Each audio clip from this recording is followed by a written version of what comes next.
I was involved briefly with a married man who believed he had the courage to leave his wife to be with me and to live his truth. This isn't the typical story of a married man promising to leave his wife for a secret lover. Rather, this is a story in part about a gay man who knew he was gay before he got married, but chose to marry a woman because he didn't know how to break free. Rocky and I met on a gay social media site 3 months after I returned to the East Coast to live, and just 11 months after he was married. At the time we met, he was living and working in Dubai as a contractor for the government on a military base, while his wife was stationed in Tallahassee, Florida, where they had a home. In one of the first messages he sent me, Rocky shared that he was married, but that he had regrets. He explained that he had come out to his mother and siblings when he was 18 years old. He sat them. To listen to more of One Thing for Certain, Two Things for Sure, a memoir continued, visit audible.com. Come on out. Come on out. Craig, come the fuck on out. You came through with this goddamn book. Let me tell y'all something. I ain't read no damn book and I don't know how long, but somehow Craig turned a ratchet bitch into a reader, bitch. Damn, my tongue real slippery. Bitch can't even talk, but bitch, I can read. Come on out. Anyway, by the time I got done with this damn book, bitch, I felt like I need to go sit on my back porch and smoke me a long cigarette while wearing a old nasty Caucasian damn witness protection wig, bitch. When I tell you he dropping 10 here, he talk about Tyler Perry, Brandy, bitch. Oh, girl, this book had my coochie on hard, had my coochie lips on blue, had me hot and moist like a KFC biscuit, bitch. Oh, Jesus, girl. By the time I got done, y'all, I felt like a boss, bitch. You made me want to go out and do things with my goddamn life, bitch. He talk about damn heartbreak, everything, girl. Come on out. I was on an emotional roller coaster, Craig. Come on out. Jesus. Good day thinkers, thought leaders, progressives, and dreamers. I'm Craig TheWriter Stewart, and this is So Much to Say YouTube TV. These are my thoughts, in my voice, on black shit, white shit, gay shit, and everything in between. Now, So Much to Say YouTube TV is the place that you come to learn and grow. So go ahead and hit the like button, the share button, and the subscribe button. And turn on that little bell so that you get a notification every single time that I go live or I upload something new. Now sit back, relax, and enjoy the show. Let me tell y'all loose tooth motherfucker something. Don't keep asking me about this bitch right here. If you want to know where he is, go over to his motherfucking social media and find him. Don't keep coming over on my channel asking me where's Keon. We miss Keon. We want to see Keon. Go sign up for his shit. Go log into his shit. Don't keep asking me about where he is, okay? Bitch. No, we ain't fell out. I just talked to this bitch the other day. We have not fell out, y'all, for real. I ain't seen this bitch in about 3 months. You know, she booked in bed. He came in talking about, I ain't seen you since your mama was here and we were out at the fire pit. I said, bitch, that was months ago. But we've talked. We've been on FaceTime. What month was that my mother and them were here? Mm-hmm. It was recent because you had the fire pit and stuff. And it was kind of chilly. You know what? I'll take that back. What month? I seen you one time after that. You had just got this done. Oh, because you're saying that week you had got that done. That's the last time I was over here. Oh. They tell me, oh, hush, niece, and put Keon on. Here he is. What's up, y'all? I'm back. I am motherfucking back. And so is this stomach. And so is this stomach. Bitch, why would you do that? He gonna come in and tell me, yeah, I need to get in the gym with you. Can you take me to... And look, and you see what he came in here with eating. Craig, I look good, bitch. Thick and all, baby. Look, I got a little stomach now, bitch. Well, look, this ass sit up and then... Girl, that ass looking real flat next to that 3 month pregnant stomach. It's all right. Girl, you look like somebody's uncle around the shoulders and the neck. Oh, bitch, I got a little hump. Baby. Girl, yeah, you like somebody. Bitch, don't say that. You like somebody's uncle. I got a hump back there. Mm-hmm. Girl, still got these knock-ass Them knock-ass knees. He still got them knock-ass knees. I know some of you are new here and you don't even know who the fuck this is. I know many of you are very new here and you have no clue who this is. Craig! He still got them tight-ass, small-ass sweatpants. Craig! They don't know who what? I know y'all don't know who the fuck he is. I'm her daughter. I'm her daughter, her only daughter. Look, thicker than a snicker. There we go. I'm her only daughter, honey. She still got on these little sweatpants, girl. Go. Come back this way. Okay, now go back that way. Wait a minute. Wait. Come back this way. Okay, now go back there. Look at that stomach. Look at that stomach. Look at that stomach. Look at that stomach. Come back this way. Bitch, all I do is sit at the desk, girl. And I can tell. Sit at the desk. He's sitting at the desk gaining weight. Walk around the school a little bit. With the little heels on. With my heels on and my little flat some days.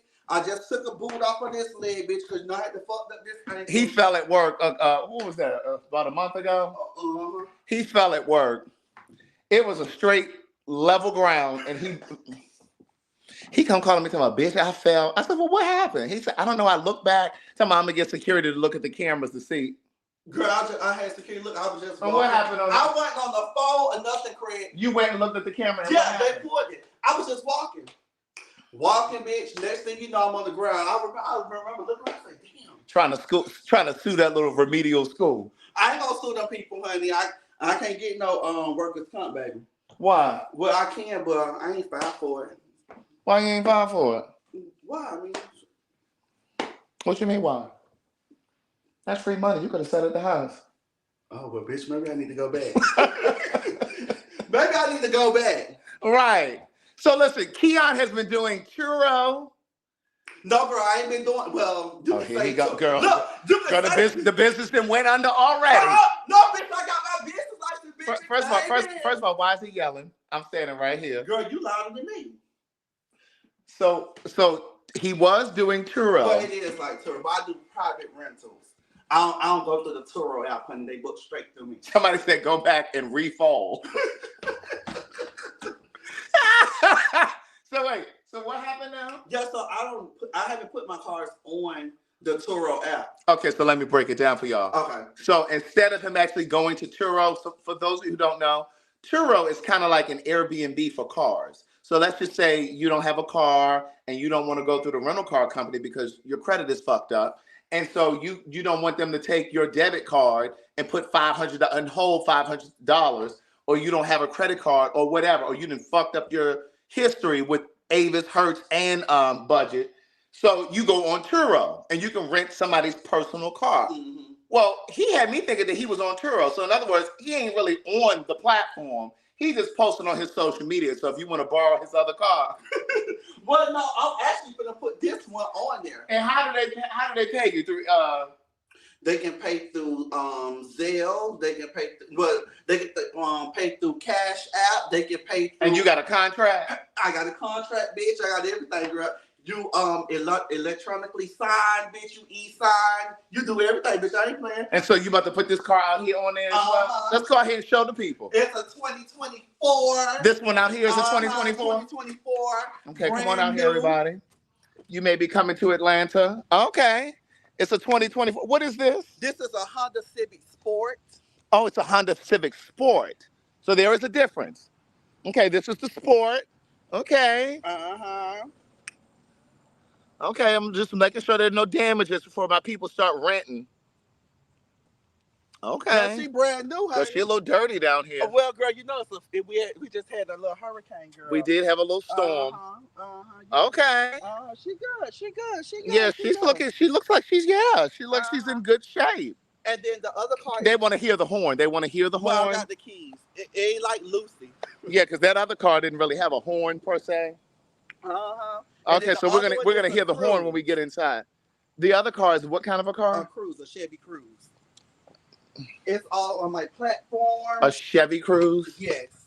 Oh, okay. Can we hear the horn, please? Well, girl, it just say doop. There's a new car. You got no. Well, is there a panic button? Yes. Okay. She loud, girl. She better than that other one. Because that other one sounded like a little. What was that other one giving? That other one was like.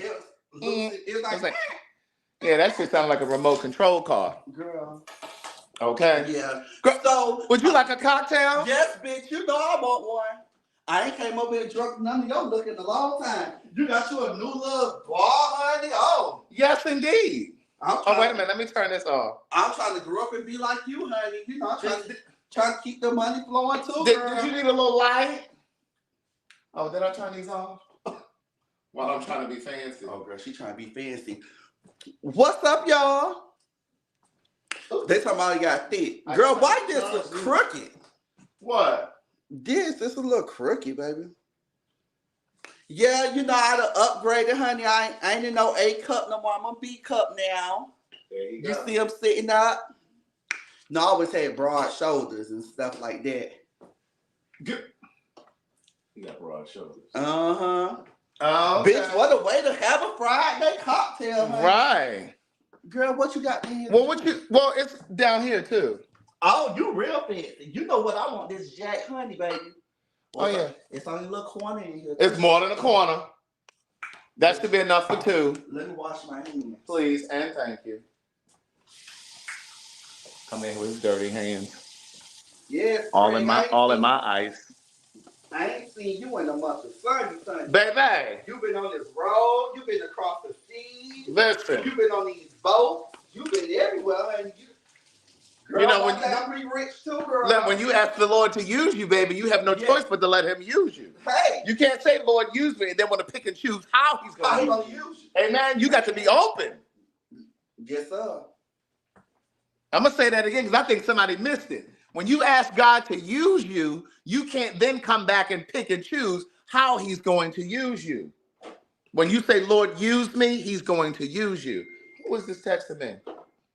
Oh, I see you knew where to find the soda. Girl, look. I see you knew where to find the soda. It wasn't too far, baby. Look, I see you knew where to find the soda. Why are we not doing ginger ale with it? We usually do Sprite. You know what it was, ginger ale. We got about 2 left, girl. 2 what? No, Bitch, you see that whole drawer of Sprite. My bad. And bitch, what ain't in there is down here. Oh, bitch, you done really upgraded. Right, don't try it. You done really upgraded, girl. Yeah, let's get us a drink going. Yeah. Amen. Amen. They said you need to bring your ass on this Cabo trip. When y'all going? July. July what? What's the date of the Cabo trip? I think it's July. Let me look. I don't know. Is it July 19th? Nikki, where you at? Hey, Nikki.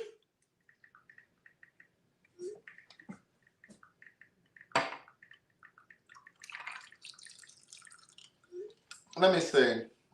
Did somebody put the date in there? Oh, it's July 9th to the 13th. Thank you. Of next year. Yeah. Mm-hmm. All right, I'll go. You know, I'm gonna go. Y'all hear him saying he's gonna go. I'm gonna go. Did you want a straw? Yeah, We have metal straws. You said, you know, I like mine with the curve. You still got the one that curve? Are we still talking about straws or you talking about a dick? I'm talking about the straw.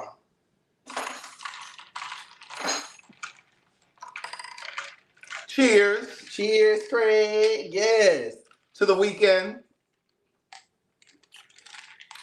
Ooh, That was nice. that is good. But I need to get some more honey jack. That's the last of it? I don't know, bro. You need to. It might be something downstairs, but I don't think Let me so. know when you're gonna put an order in, so I can put me an order in too, Let me see if that even still is even going on. bitch. Cause I need some. Let me see. So I haven't put the 2024 Honda Civic on there yet. I was waiting for some things to get finalized so I can put that, add that to the fleet. So for the car that I have now, I do it $60 a day or $350 for the week. Now you have an option to, if you have your own insurance, you have to put full coverages, just like how when you go to Enterprise or you go to the airport, you put your own insurance on the car. If not, I have alternative insurance options for you. So if you are coming to Atlanta, Just let me know, okay? Everything is legit.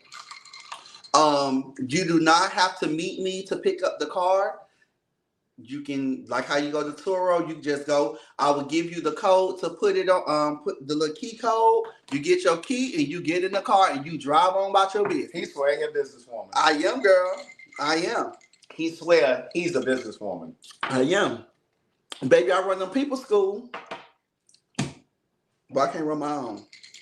You just got a haircut. Bitch, I just told you I left the barbershop. I literally left the barbershop. Oh, that's why you were so close. And came straight to your house. Well, let's come up here and sit down. Yes, honey. Let's sit and talk like two women, honey. Come on.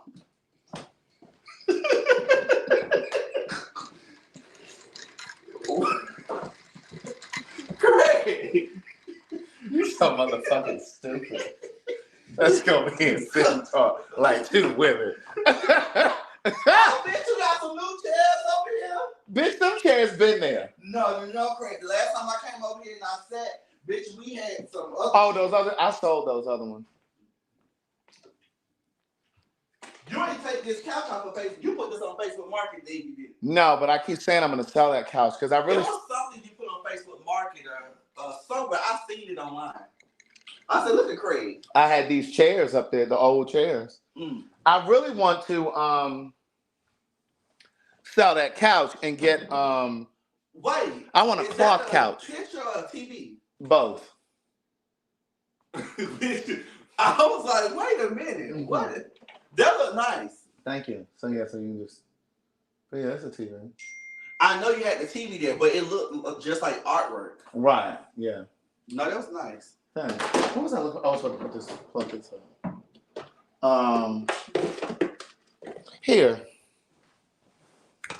Ooh, let me scoot up, honey.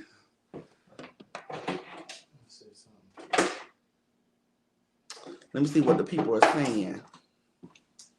Sitting there laughing at your crazy ass. No, I don't have a new job. I've been at the same job for the last 3 years. Girl, that's a record. No, it's not, bitch. One thing I'm gonna do, I'm gonna work. And I'm gonna keep me a job. You know you don't like to stay in no job long. Girl, but I've been at this job for the last 3 years. Y'all know you don't like to stay in no job long, y'all. Pardon me. I miss y'all too. A lot of y'all check up on me. Y'all see me on social media. I'm here. I've been around.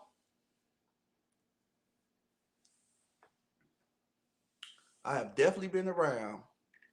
Me and Craig are drinking Jack Honey in a splash, just a little splash of ginger ale.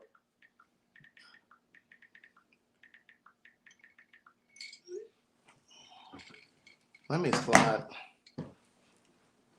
my chair over. Let me see. Oh, let's see. You can put it here. There we go. Girl, she to cut the lights off. We was like, we about to pray and shit. Yes. Girl, I got scared for a minute. Girl, I thought. Girl, let me turn a little bit. Girl, the chair is on a swivel, so you don't. Girl, you fancy, yes. I want to grow up and be like you, baby. I'm almost there now. She in here sliding my furniture over. Hold on. Girl, one thing about Ike Turner, baby, she stay booked ahead. She stay booked, y'all. Every time I come, it's a new one. It's a new one. Every time I come over here. Nah, but me and that bitch ain't fell out, y'all. Let me tell you, life have been, I ain't gonna say life have been lifing. But you know, we all have been doing our own thing. I know you guys know me and Craig used to go live every week. But life happens. I'm working. I'm in another position. I have got promoted again. So I'm in a different position. I've started my own business. Craig doing what he needs to do with him, Madison, or just himself. So we good. Everybody is good.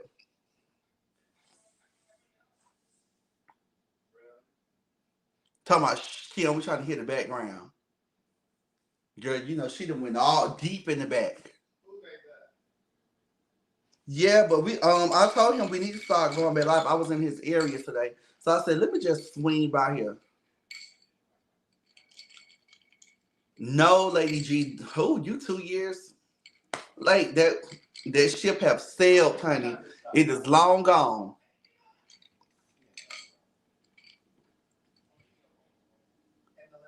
Yep. What's else gonna have to be explained? Thank you, powerful. Rana.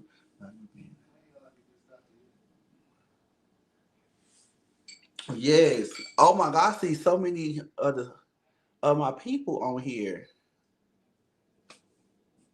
I know it's a lot of new people here too.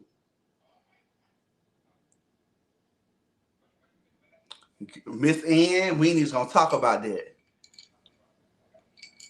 Just let me know. So I'm going to make a video because I got my I did my LLC and I got my LLC this week. But I purchased the car back in July. And from August 1st, well, July 31st up until now, the car has been booked every week. So let me know because it goes quick, really quick. I guess this one. Congratulations. Thank you.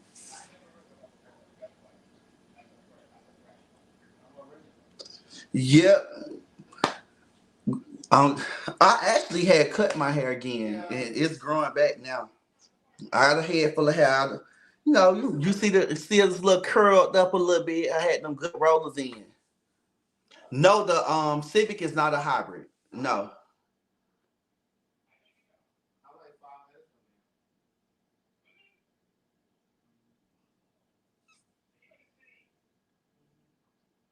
Yes, Trey.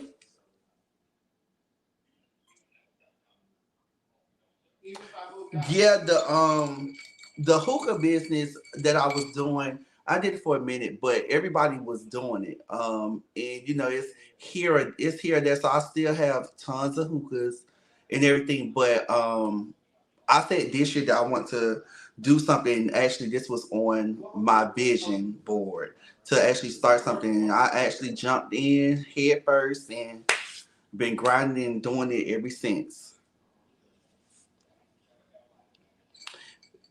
Yes, I have got thick.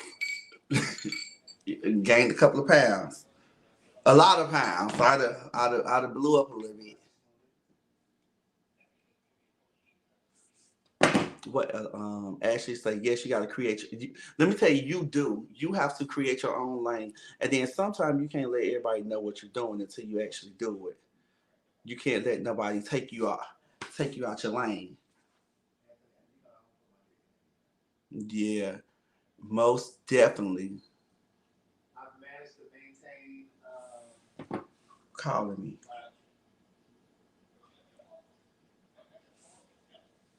But my Instagram is still the same for those who um have me on Instagram. I've been on Instagram. Those who have been writing me, checking up on me, thank you so much. My Instagram is the real Keon Stafford. For those who are new, my Facebook is, of course, just my name, Keon Stafford.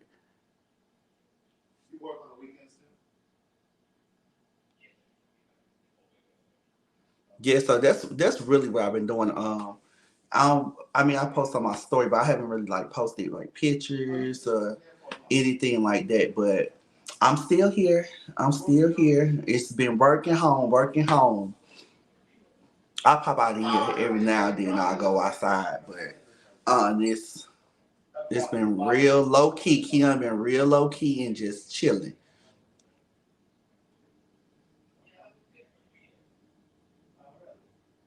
Well, girl, you know you got company. Oh, yeah.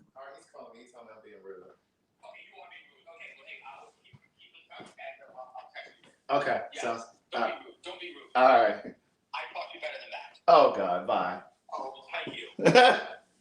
Oh, so you couldn't hold this down Oh, without me? I held it down, You baby. couldn't hold this Oh, down no, without no, me? no, I held it down, girl. Y'all just want to see you no more. You needed me to be here?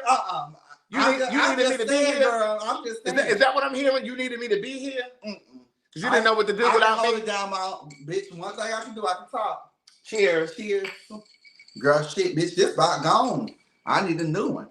Well, I mean, get us a new one. It's Friday. I ain't got nowhere to go. Me neither. Right. Me neither. Girl, you can spend the night if you need to. You got to work tomorrow?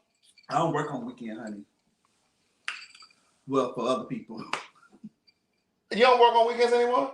Bitch, I ain't worked in a weekend in God knows how long. So this place, you never had to work on the weekend? Unless it was the graduation. Yeah, unless it was graduation. Because I know this bitch has worked on the weekend.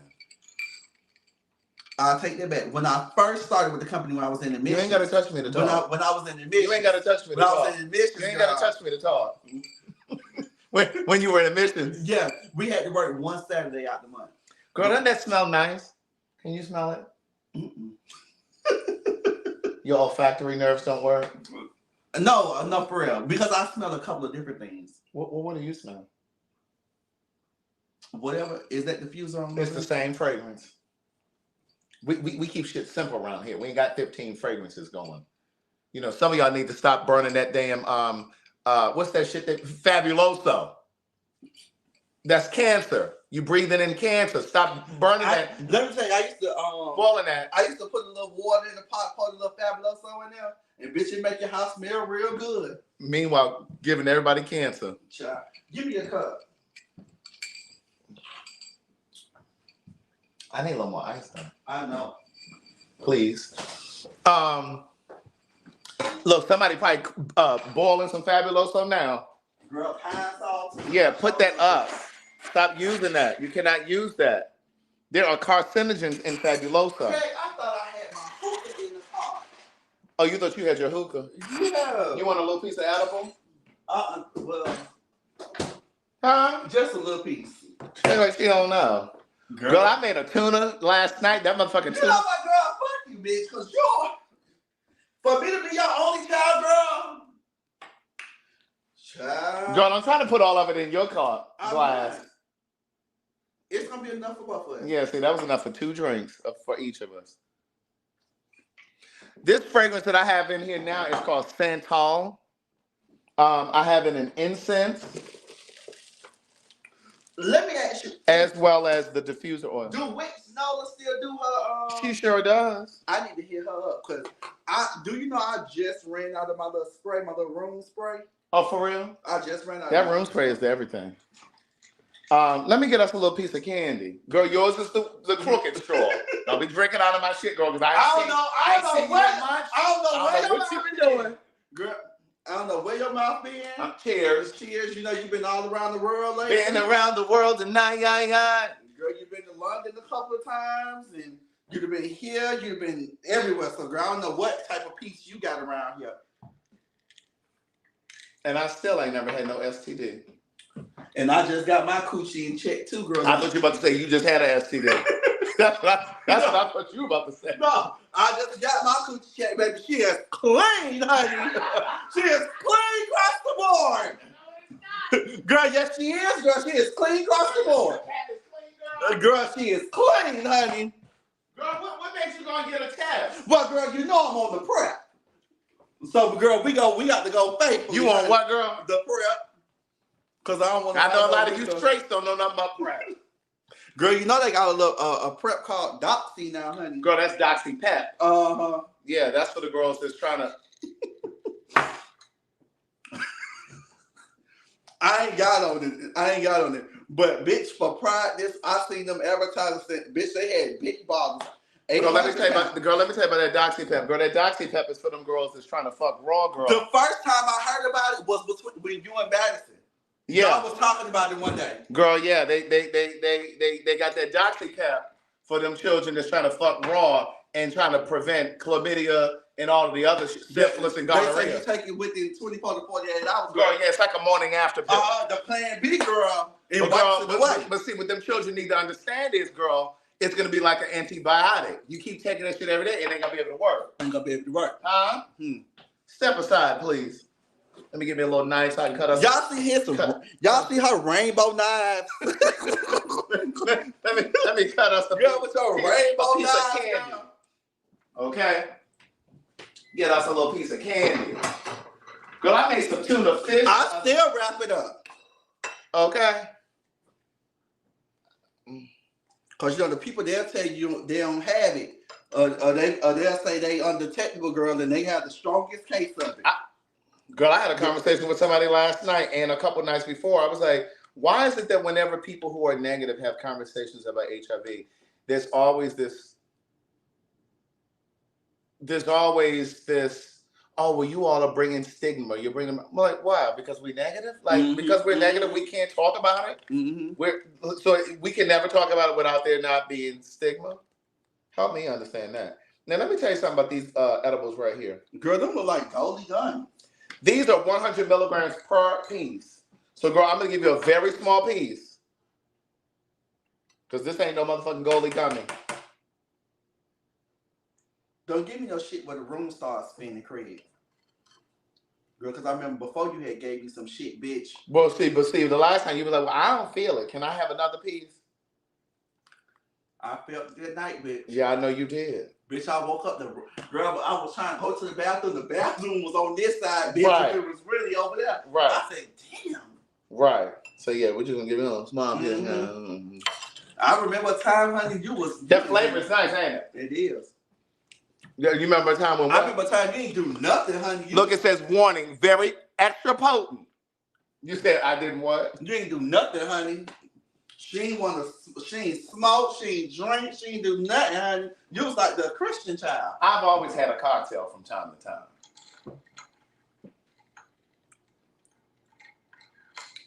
That is, I taste the weed a little. Baby, don't you taste it? I taste the one, it's like an aftertaste. It's on the after. Uh-huh. How do you get the picture on your TV? So this is one of those, it's called a frame TV. Mm-hmm. And there's a program on the TV that's built in the TV, and you can subscribe, and it's a variety of different artwork that's in there that you can choose. But you pay for it. It's a yearly subscription. You pay $49 for the year, and you can change it out as often as you want. If I didn't know there was a TV there, if I just walked in, you would think it's a piece of, yeah, everybody does. Art, yeah. Kim was just from Pay for Yourself. She was just here. She thought that it was a they said the flavor nice, but you about to see stars in a minute.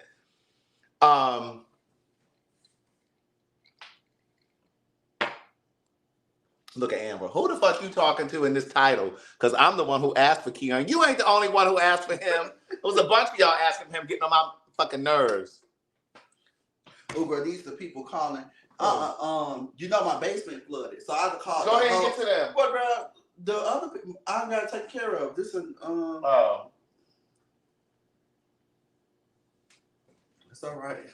So you went and got your coochie checked, you said. Mm-hmm. And so everything checked out okay? I'm talking about she's clear across the board, honey. Give me my 10s all across the board. So now,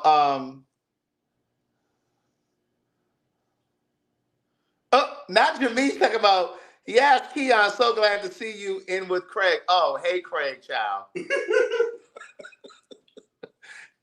Yes, we are going to Cabo, San Lucas, July 9th through the 13th of 2025. That is the link right there. Start paying, Craig. You can start paying now.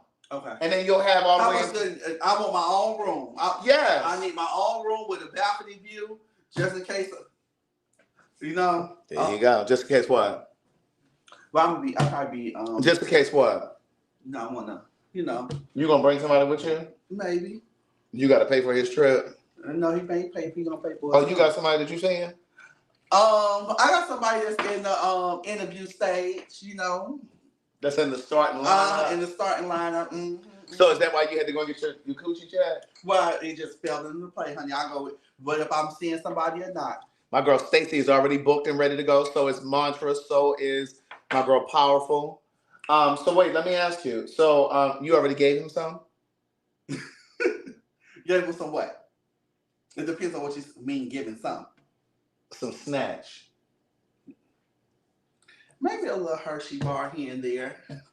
Oh, you gave him some penis? You gave him some penis, or you told him? Girl, she's so nosy. Look at she's so nosy. Oh, well, nosy would be me asking, who is it? I have. Is it somebody I know? No. I need a haircut, but I would not be getting a haircut. You know, I learned from my mama, honey. Keon, say what? They talking about Keon, stay with a man. I learned from my mama. No, I don't either.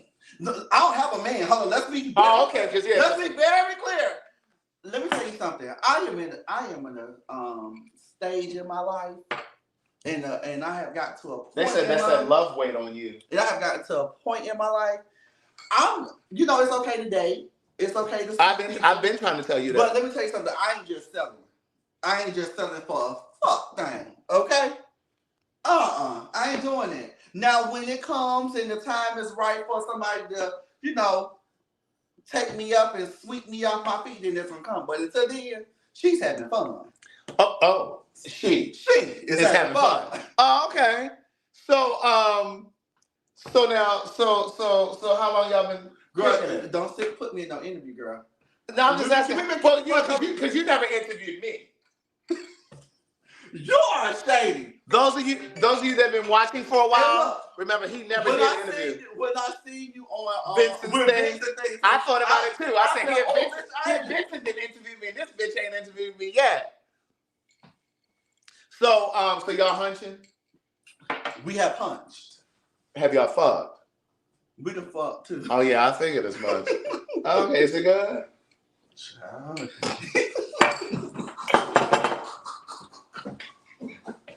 Oh, bitch.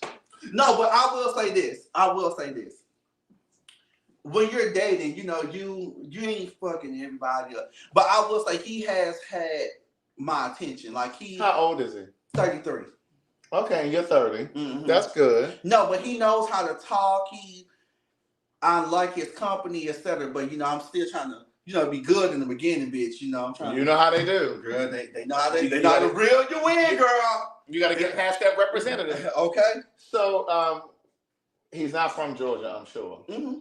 He is from Georgia. Oh. Mm-hmm. Have I ever met him? Mm-mm. You just met him, or you've known him for a while? I'll say for about a year. About a year. Oh, okay. Mm-hmm. Yeah, baby. But he in the first round interview. I got to see, baby. Right. I ain't selling for shit. What kind of work does he do? He actually is an event planner. Okay. Yeah, he's an event planner. Okay. Mm-hmm. What part of does he live close to you? About 20 minutes. Oh. And he's a banker. Oh, so he got 2 jobs. Mm-hmm.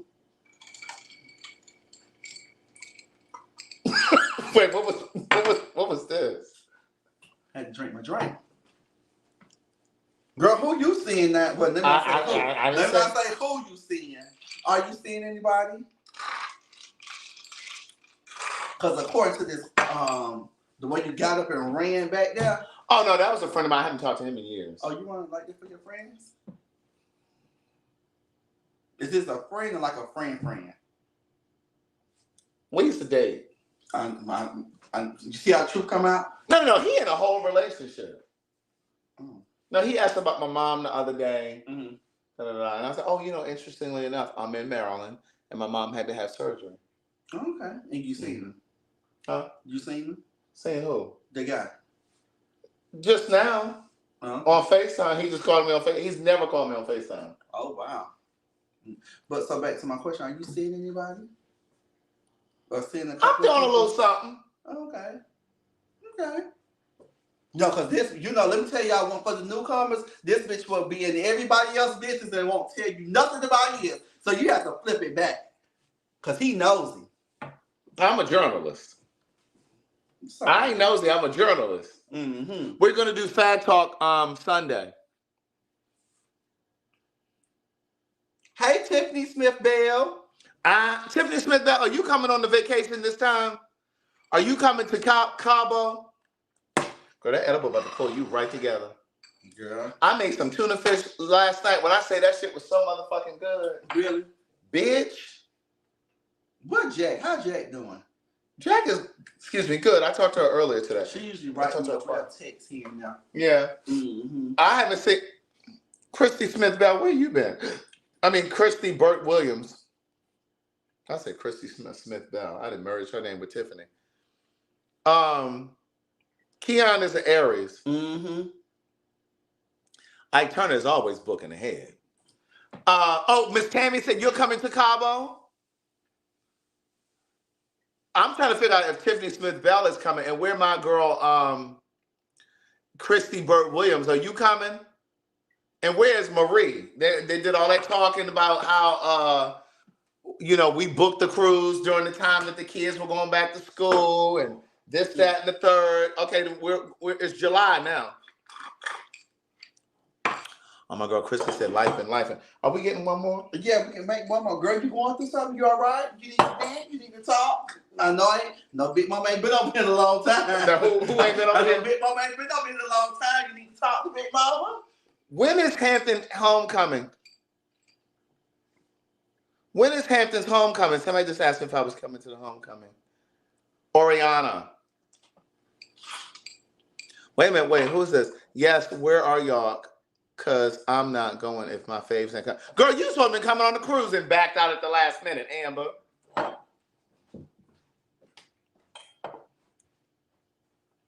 Craig, make us one more. We need more ice, or this enough? This should be enough. Just need a little splash of ginger ale. That's it. Girl, that's all we got is a splash of this.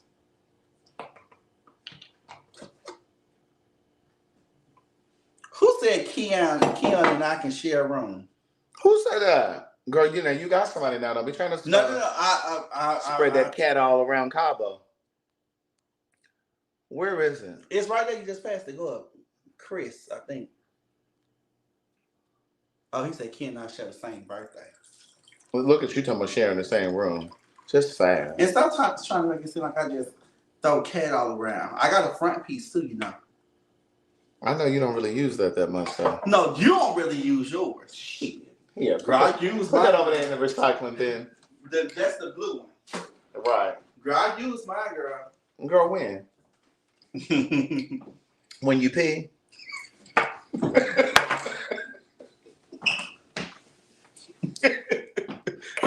Oh, put this in there too. I'm sorry. Is there a corn in there?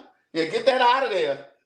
Girl. Yeah, get that out of there. We ain't giving away no liquor. Have you tried the Beyonce whiskey yet? I have not. Me neither, girl. They said it's $80. Girl, if she ain't sending it to me, I'm not using it.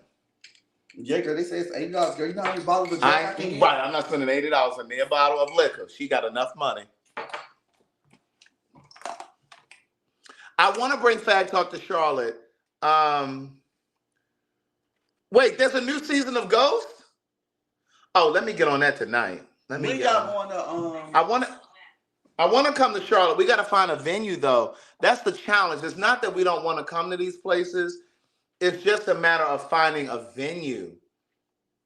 Girl, you need to let me host one of them. That's what you need to do. You know, she's been having Chi-Chi. Girl, she ain't funny. Girl, she ain't that funny, girl. Have me come on there and host it, girl. Here she go. She ain't that funny, girl. Here she go. Stats is a venue in Charlotte. Okay. I think New Orleans will be cute, too. I think so, too.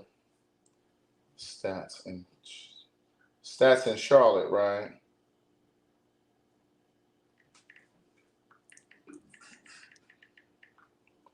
Okay, I just sent that. Francois, we're coming to Chicago November 19th. It's going to be at the City Winery. Those tickets go on sale next week. So Chicago is going to be November 19th.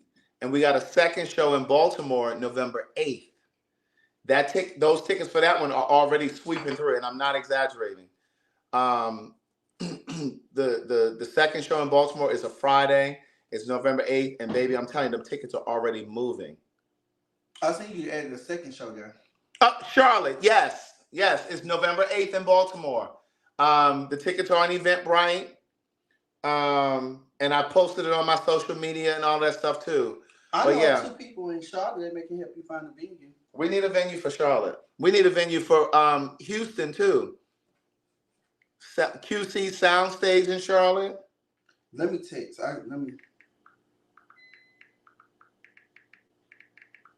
I'm sending these over as you're telling me. Soundstage Charlotte. But we need to find a Uptown Charlotte. We also need a venue for Houston because the place that we found is too small. I'm gonna text and see. Okay. Donna is in here. Hey, Donna. Harold's Chicken Ice Bar. Do they have a stage? Harold's is here. They don't have no stage. They don't have no stage here. Do they have a stage in Charlotte? We got two. No, we got more than two. Yeah, it's one. We got the one down on the south side. We got the one on Edgewood, and then there's one in Marietta. We got at least three, but they don't have stages here. Yeah, the venues have to have seating. We don't want you guys standing up.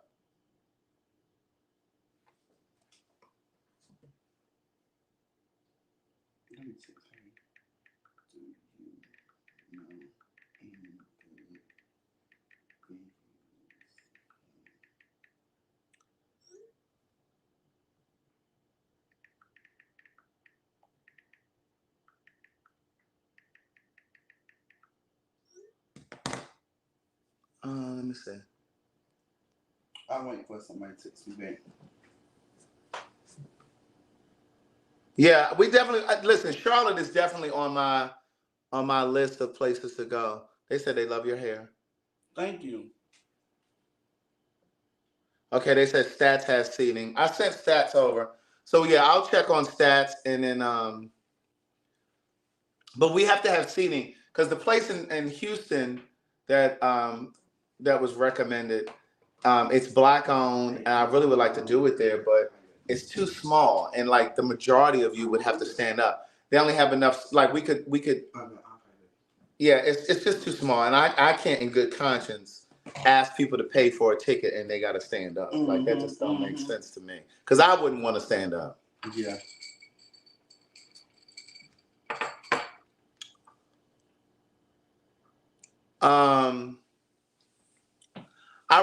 Yeah, we will come back to Atlanta City Winery. I don't know if that's going to happen anytime soon, though, because we just did 6 months there. So, damn, it was that long? Damn.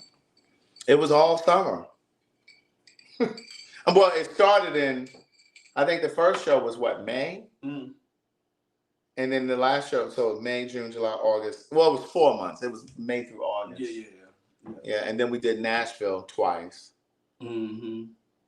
We're drinking a little honey jack and ginger ale. Yeah. Who is that Q? Keep asking me questions. What? Oh. Yes, Keon is from Florida.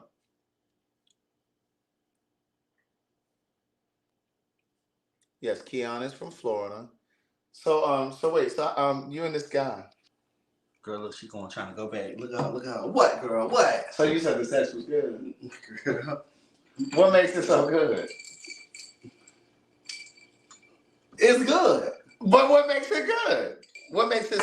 What's the difference from this and maybe other sex that you've had? Definitely the chemistry.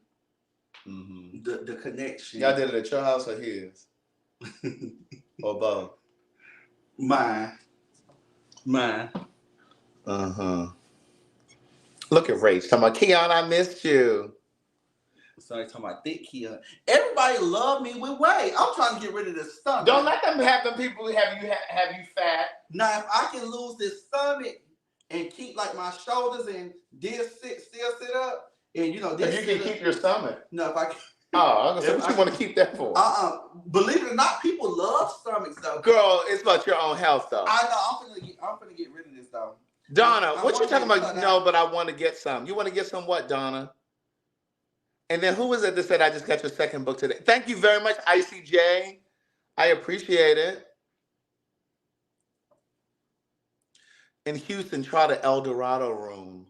Okay. Houston. El Dorado.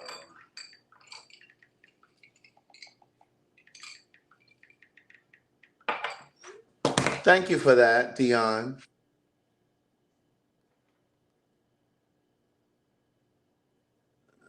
Let me see. I'm just trying to look through your comments.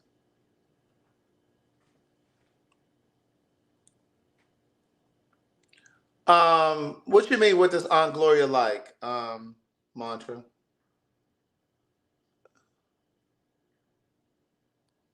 Thank you very much for Sean. I'm actually gonna film a new episode, not a new season, but a follow up to the to this last season on October 19th. So it's probably going to be available in November. Mm-hmm. It'll be available in November. But Charlotte, did you see? But again, the tickets for Middle C Jazz in Charlotte. Middle C Jazz.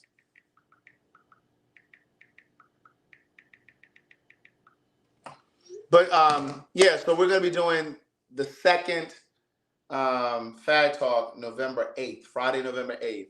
The tickets are already on sale. The contract is already signed for the venue, and those tickets are already selling. I am predicting that the second show is going to sell out as well. It's November 8th, so that's a ways away. So this last show sold out in 2 weeks.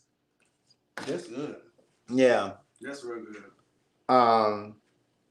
Keon, how's your grandma? She's doing good. Getting on my nerve. She good though. What's October 8th? What is October 8th?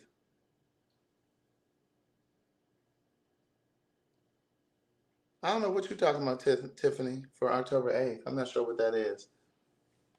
Warehouse Live in Houston.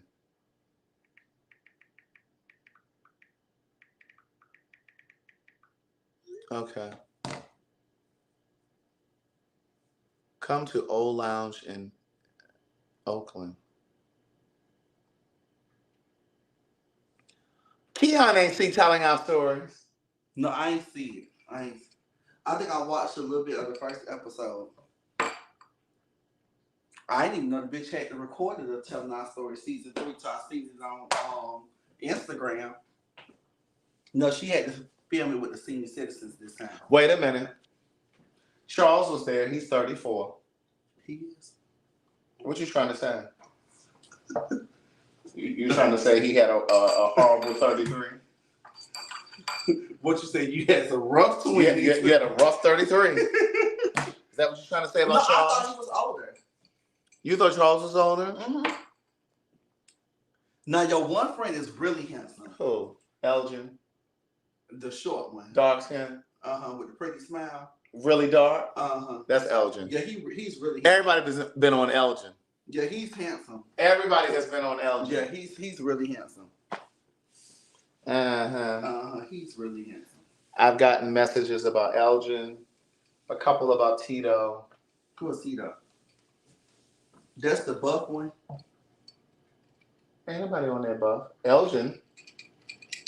No, what? It was, I thought that. No, he wasn't on there. Look at her talking about, hell, I want Elgin. They said, Keon, stop it. Charles has a young face. Somebody said, girl, has Keon seen Jameson before? They so shady. Thank you very much, Martine, for joining the Patreon. I'm going to show you Tito.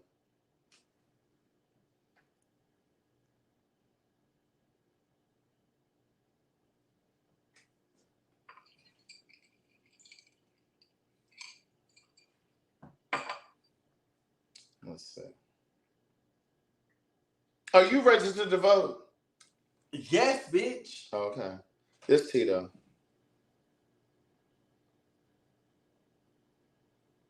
Mm-hmm. And that's Elgin, who you talking about? Yeah, I'm talking about him. Yeah. Wait, girl, he got a patch. Wait, what?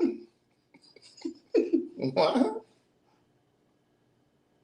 Oh, maybe that's just how it's happening. No, I think he had a scar or something there.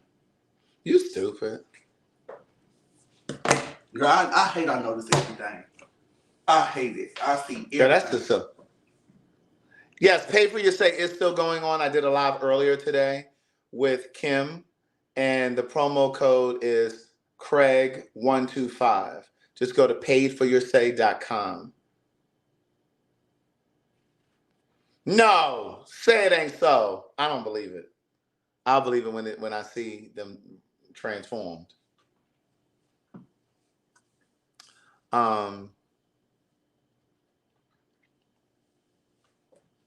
girl. What you doing this weekend? Girl, you buzzed.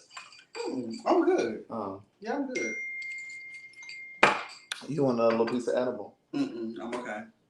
I don't have really nothing planned for this weekend, Craig. Craig, you would think I'm playing. I just be chilling home and work. Now, every now and then, I may go to karaoke. I may go see the drag show, but that's it. I may go to karaoke maybe tonight if it don't rain. Or to the drag show, because you know they just started the new drag show over there at the old Midtown Mall. It's called Eagle now. They back doing the drag show over there where in the square by Mix and stuff. Right. Mm-hmm. I ain't been to Sophia host that. No, Maya Monroe. Oh, Maya Monroe. Mm-hmm. I ain't been to it since they just started it back up there. But when I used to go before, it was good. Oh, thank you through your eyes. Thank you very much. I believe that. I really do. And I think that's why I share that part of my journey as often as I do, because I believe that. Hello, Amber Woods in Philadelphia. I had a good time when I went to Philly. When did you go to Philly? Beginning of the year. What did you do in Philly? I just went for a weekend. Me and one of my friends, we said we're going to pick a place to just go that we ain't never been. So I said, bitch, let's go to Philly. And bitch, we had a good time in Philly. Mm-hmm. Where'd y'all stay? We got an Airbnb. Now I'm telling you, the first. Did you get a Philly cheesesteak while you were there? I got the chicken Philly. Because I don't eat beef, so I eat. Oh, when did you stop eating beef? Last year. Mm-hmm. I don't eat fish, chicken, turkey. And it seemed like since I stopped cut out beef, bitch, I blew up. Fish, chicken, turkey. And you know what? I was eating a little pork chop here and there, but I had to cut pork out my You were eating what? A little pork chop every now and then. But I had to cut that out, so I ain't had a pork chop in a long time. Thank you, Mantra, for the cash out for Fine Nigga Friday. Amen. Michelle Witt, behind her smile. Kevin Mitchell. Kim Tyler earlier today. Powerful earlier today. Mantra, I wasn't thinking about it. Jose Roble, Lamika Woodbury, and Brandon Fowler from the other day. Thank you very much. Yes, there are 949 people, actually. Please hit the like button, hit the share button, and hit the subscribe button. Excuse me. Yeah, they see me. Damn, you ain't funny like that. Ciao. Please be sure to download my app. How's that going? Say it in a card. It's a greeting card app. Electronic greeting cards sent by email. Breakup cards, love cards, sympathy cards, whatever. Did you download my app? Let me download on this. Download it on both. Go wait, what was that?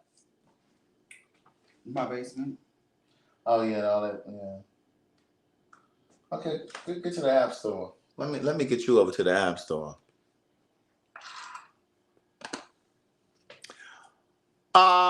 I've gotten quite a bit of great advice. I remember in high school, the first thing. Oh, bitch, it pop up when you got damn right. Make sure you download. Say it in the card. Wait. Make sure you download the Say It in a Card app. And thank you to those of you who wrote a review. I appreciate you writing a review. I really do. So one of the best pieces of advice that I got was from a guidance counselor in high school. And she said, you don't always have to have the last word. You don't always have to have the last word. She said, you want to be one of those people that people say, you know what? And he didn't have to have the last word. Mm-hmm. And that proved to be a really good piece of advice for me because it works in friendships. It works in relationships. It works in your family. Like, you don't always have to have the last word. Just let that shit go. You know what I'm saying? So, for example, I shared with you guys the other day. I'm going to tell you this. Remember I told you guys that I got a message from one of Oprah's former producers from the Oprah Winfrey Show. And he reached out to me about telling our stories and was like, I saw it. I loved it. I want to be a part of it. And so his idea was for me to host these kinds of conversations around the country where people could buy tickets and come in and we have these conversations and they're centered on Black queer issues, but we would start with Black men because I really do believe that there's a lot of work that needs to be done around Black queer men. And I say queer because some identify as bisexual, some identify as gay, some identify as trans, like whatever it is. So I just say queer. And so that was something that I had already been thinking that I wanted to do anyway, right? And then some of you who have watched the series were saying it in the episodes as well, saying it in the comments, like, oh, you need to take this on the road. Like, I want to participate in this conversation. So when he called me the other day, we did a Zoom call. He reached out to me and we talked for 2 hours. And if you don't know anything about me, I need you to understand that I trust my spirit. I trust my instincts. And there was a point in my life, there was a time in my life that I didn't necessarily trust my instincts when it came to relationships, when it came to my career. I just started to second guess myself because I felt like I had made some missteps. And so to make a very long story short, when he and I were talking the other day, there was a part of me that was just like, I don't know if this is a good fit, me and him. Mm-hmm. Even though he got the vision and all of that stuff. And so, but I just didn't feel like, I didn't feel like our energy would mesh, right? So then today, I sent him a text and I said, hey, because he suggested on the call the other day, that this on the road thing would not be called telling our stories, that it should be called something else.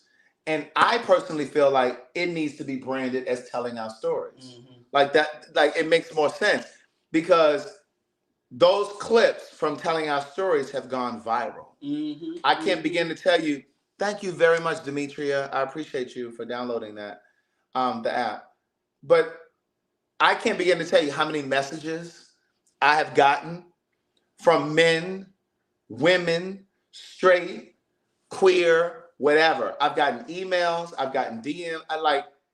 It's been so many that I've reached out to Nikki and I said, hey, listen, I need you to come and help me. I need you to do some things, right?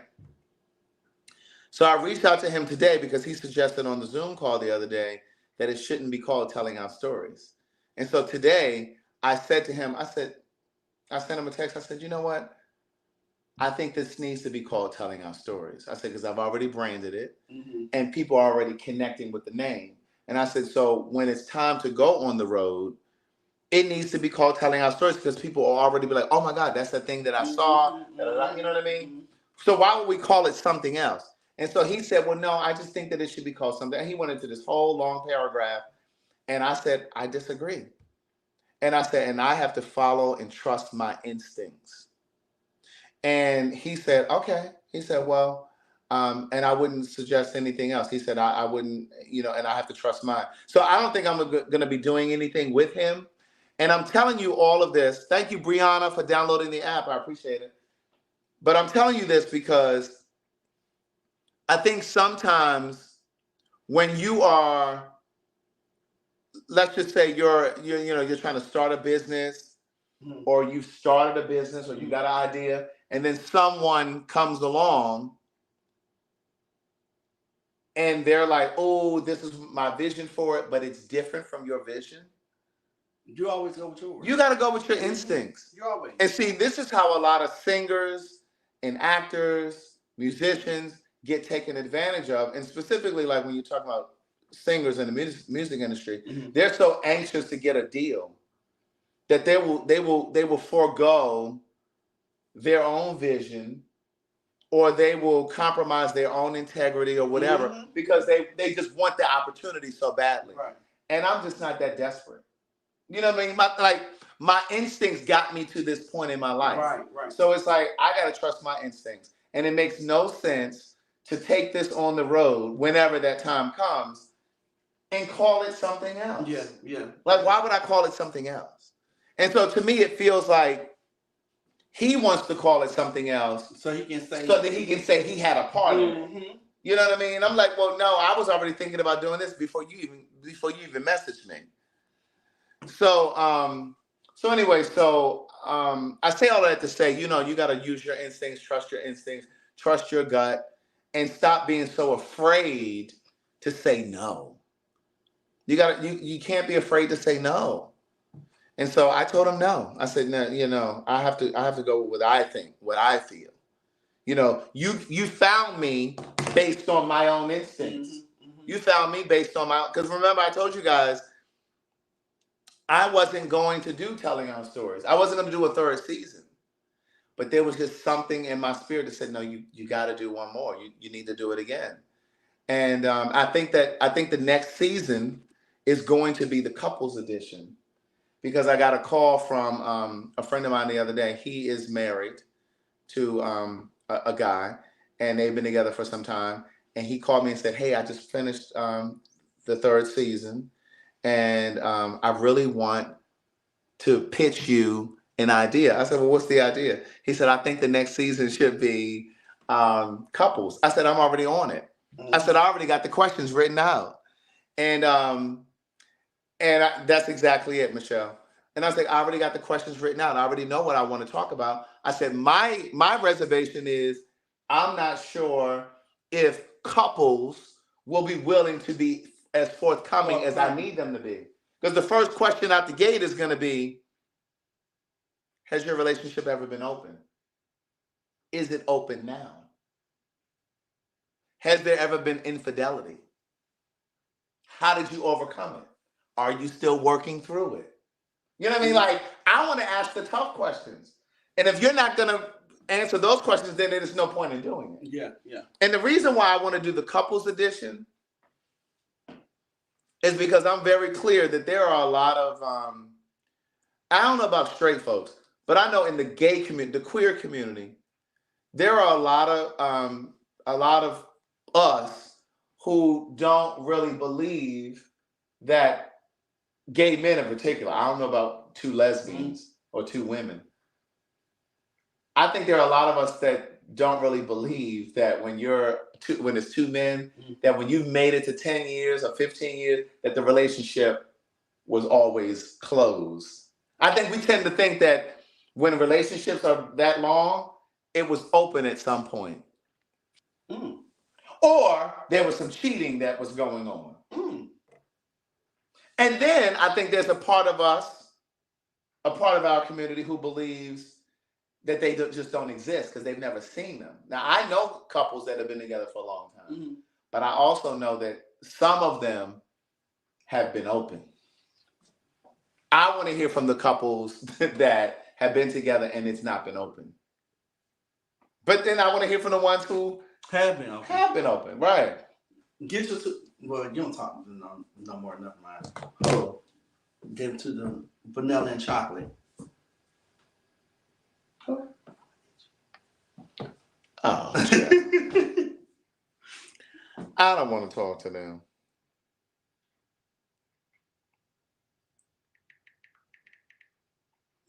Baby, listen.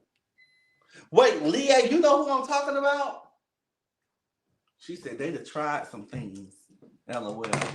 Oh, my water bill went down. Look at that. Let me see. Craig, I have two great friends that are married and have been together for 20 years. Let me know if you want their contact. Where do they live? Oh, wait a minute. Tanya Nika, is that how you pronounce it? She said that's the same for lesbians. Okay, now I do know that the lesbians move in quickly. Girl, 3 days, girl. I don't think gay guys move that fast as lesbians. We move fast. I don't think we move as fast as they do when it comes to moving in together.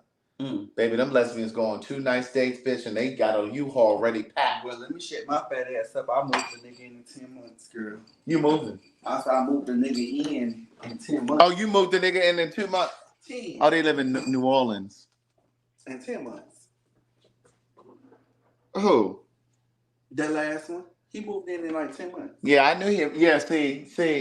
Because, see, when I had mentioned it to you, you try to act like Look at him. He in the now latest. He in the now latest, y'all. He in the now latest. now he's in the now latest. Girl, I just wanted a little now later. Go ahead. Say what you gonna say. Aaron said he and his partner live together. I mean, they've been together for 5 years, but they live separately. Tell me, I need my space. So is your relationship open?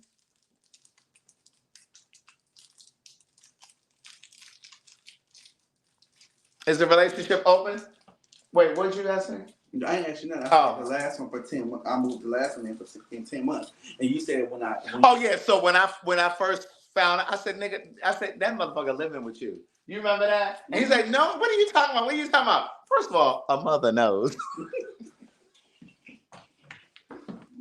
A mother knows. But look, when he and that ex was together, I said, that motherfucker live with you.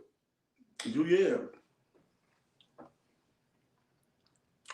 But you can't hide shit from people that you're close with. I know it could be another name, but it just makes sense that it's the same name. Like, why would we change the name? It just doesn't make sense to change the name. But yeah, when y'all were living together, I said, no, that nigga live with you. I just felt it. Do I eat raw beets full of antioxidants and great for brain health, may help reduce the risk of cancer, high in fiber, contains B vitamins, contains nitrates, which can lower blood pressure. I do not eat raw. Well, I don't eat them. I juice them. But the thing about beets that I have to tell you, they are full of oxalate. I think it's acid, which can lead to like kidney stones and shit like that. So you still do have to kind of balance those out. Excuse me. Yeah, I think it needs to be the same name. I really do. Because like if it isn't even. So for example, have you guys seen that tonight's conversation? I got the cards. Tonight's conversation. You got the cards. I got the cards. Yeah. Tonight's conversation on Instagram. So they have an app that you can download and see the full episodes. And then like you see like the little snippets on social media. But they have live events where you can buy tickets and come to. So that's been my vision. Like I was like, oh yeah, I could do this for the Black gay men. Like I could, but it wouldn't just remain Black gay men, because I feel like, and this is the other thing that I said to Oprah's former producer that we didn't really agree on. I said, I don't think that it needs to be a conversation just with Black gay men. I think it needs to be a conversation that includes the Black queer community as a whole. Everybody got a exactly. I think there's work that needs to be done between the Black gay community and the lesbian community, and the Black gay community and the trans community, and so on and so on. Black women and trans women, Black women and gay men. I think there's so much work around that. So he was like, well, no, I think it needs to stay with Black men. I'm like, no, I disagree. So I got to trust my own instincts. And so I was like, yeah, no, that's not my vision. That's not really what, So I really feel like telling our stories is really kind of like that tonight's conversation. Yeah. And, they have the panel and they talk and da-da-da-da, And but you're right though. Everybody don't see your vision. No, and you can't share everything with everybody. So just keep manifesting it and getting your vision because you see it. Executed. You know what I'm saying? Yeah. So it's just like, again, it was like I was so flattered that here this guy was messaging me, who had worked with Oprah for 15 years, and I knew exactly who he was. Like when he messaged me, and right, by Oprah's former producer. And I was just like, so I was flattered by all of that. And he was like, I got this video like twice in a weekend, but it's just like, but you did this. Like you got it to the point where he saw it. So you got to trust your instincts on it. Because like out of that fifth episode, the only clip that I put out on social media to promote it was the clip of the piece that I wrote and I read. You read, yeah. Something just in me just said, put this out. This is going to shake it up. And I put just that piece out. Yeah. And so just like I trusted my instincts on that, I trusted my instincts on the Say It in a Card app or whatever it is, I gotta just trust my instincts on this. Yeah. Don't allow anyone to come through and mess up what you've accomplished. That's right. That's right. I agree. The title telling a story is unifying. Yes, and it's all of our stories. So it's trans women, trans men, bisexual men, bisexual women, all of the above, all of the above. And then the thing is too, when I did that interview the other day with Vincent, a lot of people were like, "Oh my God, I've never seen you in this life." But I think also it's because a lot of you may have found me through PhagTawlk when I'm over there cutting up. So it's not really like I'm not really being serious. I'm serious when I'm talking to you about black shit, or I'm talking about some shit where I think we all need to know. Yeah.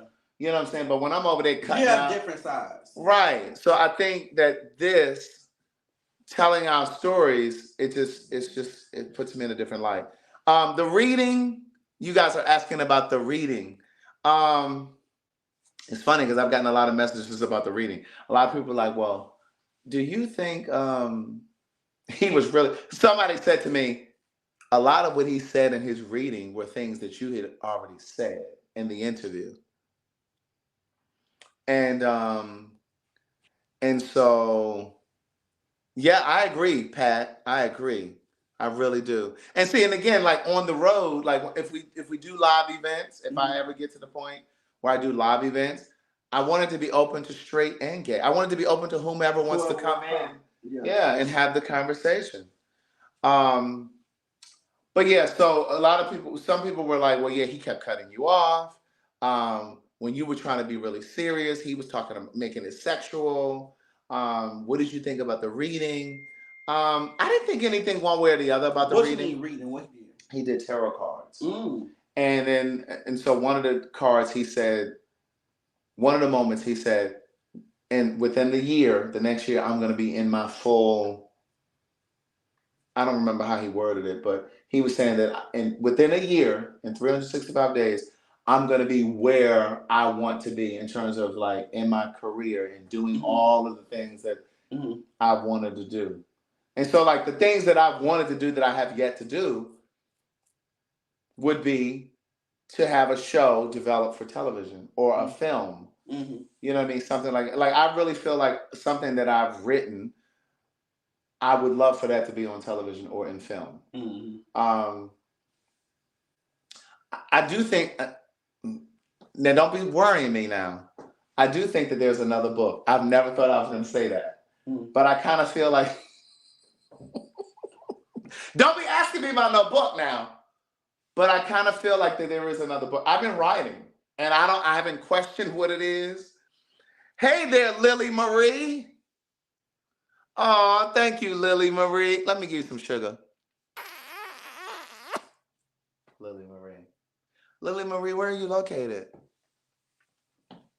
Yes, Tiffany, I think that it's all-inclusive. It encompasses all of the queer community, right? But I do feel like I am writing a book. I don't know what it's about. I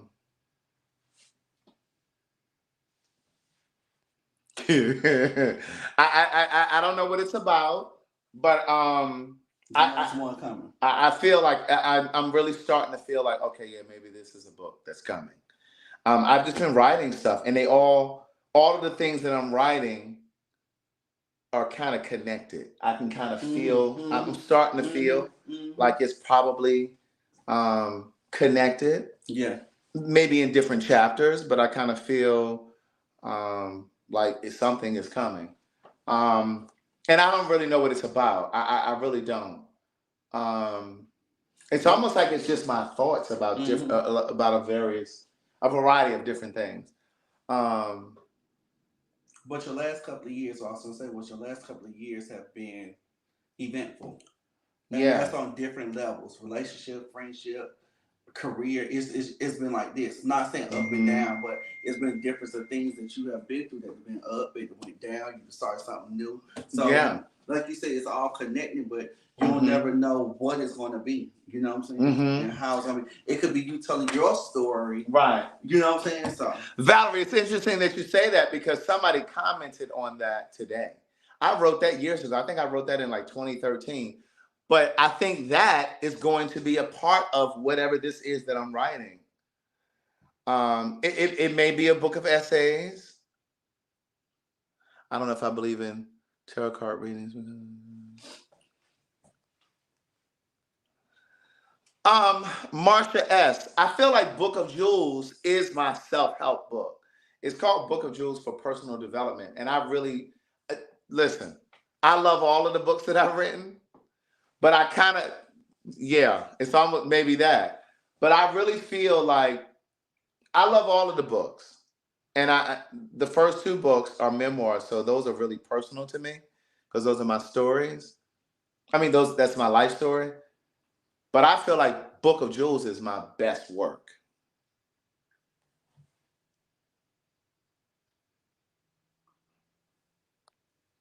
I especially like The Hour because it feels exclusive for us Black folk. Exactly. And that's what Telling Our Stories is, the series. Yeah. Telling Our Stories is for anybody to watch. I think anybody Hispanic, white, Asian could watch it and still pull from it. I'm getting a lot of people from Africa, a lot of men from Africa who are watching Telling Our Stories. I've gotten a lot of messages from Africa. I just got one the other day from a guy from Nigeria. Telling Our Stories is for anybody to watch it and to relate to it. But for me, my personal commitment, I guess, is to create and curate work that is for us.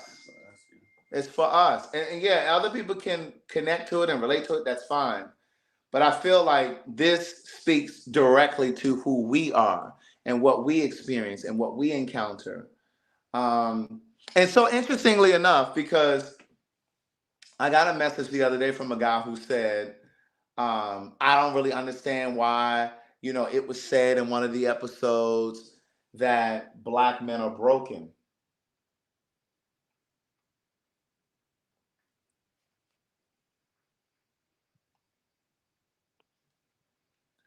What's it called? It's called Cut. Okay, let me try to find that.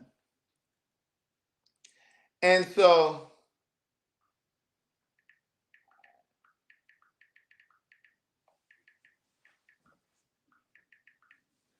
let me see. Let me try to find Cut. So he was really offended and he said, I don't understand why you had to say that. The other thing he said that he didn't like, let me see, Cut. What's a YouTube series? Yeah. Oh, I see it. I'm already subscribed to this channel. Okay, I'm gonna look for it. I'm gonna search through here and try to find it. But I'm already, yeah, that's it. I'm already subscribed to the channel. He was upset that that it was said that Black men are broken, and he was also upset that Scott said white men are socialized differently in this country. He didn't like the fact that Scott said that white men have better interpersonal skills. And listen, y'all know I ride for Black people all day, every day. But we got to be honest. White boys are socialized differently than Black boys. So white boys become a different kind of man than Black boys become. And I'm not saying we got to be like them. That's not what I'm saying. What I'm saying is you can look at the way that we communicate differently. The way that we communicate differently. Think about the relationships that you've been in with Black men. Those of you that are in relationships with Black men. I'm talking to the bisexual women. I'm talking to the straight women, and I'm talking to the gay men. Oh, and the trans women who date. I'm talking to anybody who dates Black men. The point is, white men, generally speaking, communicate their feelings differently. How many times have I sat on this live and said, we raise our girls differently than we raise our boys. And we expect our little boys to grow up and to be able to emote How do you expect them to be able to emote when, as little boys, we tell them, stop crying, stop acting like a little girl? You know what I mean? Like, clear them tears up, wipe your face. Like, we don't give them the room to express themselves. And that doesn't mean that there aren't white men who are broken. That doesn't mean that there aren't Hispanic men that are broken. No, but again, for me, I'm talking about us. I don't want to hear nothing about white men. I'm talking about our healing. How do we heal? I'm not talking about anybody else. And so again, like when I was on PhagTawlk one day, and I said to Mo, I said, it's like whenever there's an issue that Black queer men have with Black straight men, or Black women have with Black straight men, there's always this shift. They never want to focus on, Black women. No, we're talking about you right here. We're talking about you right here. So there's always this shift, and we can never really heal whatever it is, because Black men don't always want to stay focused on the issue at hand. You know? So again, I'm not saying that white men are better. Nobody is saying that. What we're saying is part of the challenge is when you're dealing with the Black man, because of how little Black boys are socialized, you know, they're not always expressive. You know, so, but yeah, like I got a lot of angry emails too now. Please believe they weren't all glowing. They were not all glowing, but it's okay. It's okay too, because I mean, I'm just grateful that people started talking. You know, it opened up a conversation. You know, and not just in the States. Like I was getting messages, like I said, from Africa, London, even like my friends in London. They were messaging me talking about, oh my God, my friends are talking about this show. You know what I mean? So I'm just glad that, and so again, more reason why it makes no sense to change the name if, you know, we start doing these conversations. Have you ever figured what was the reason for you to go to London? Take that part? You know, and it's so crazy because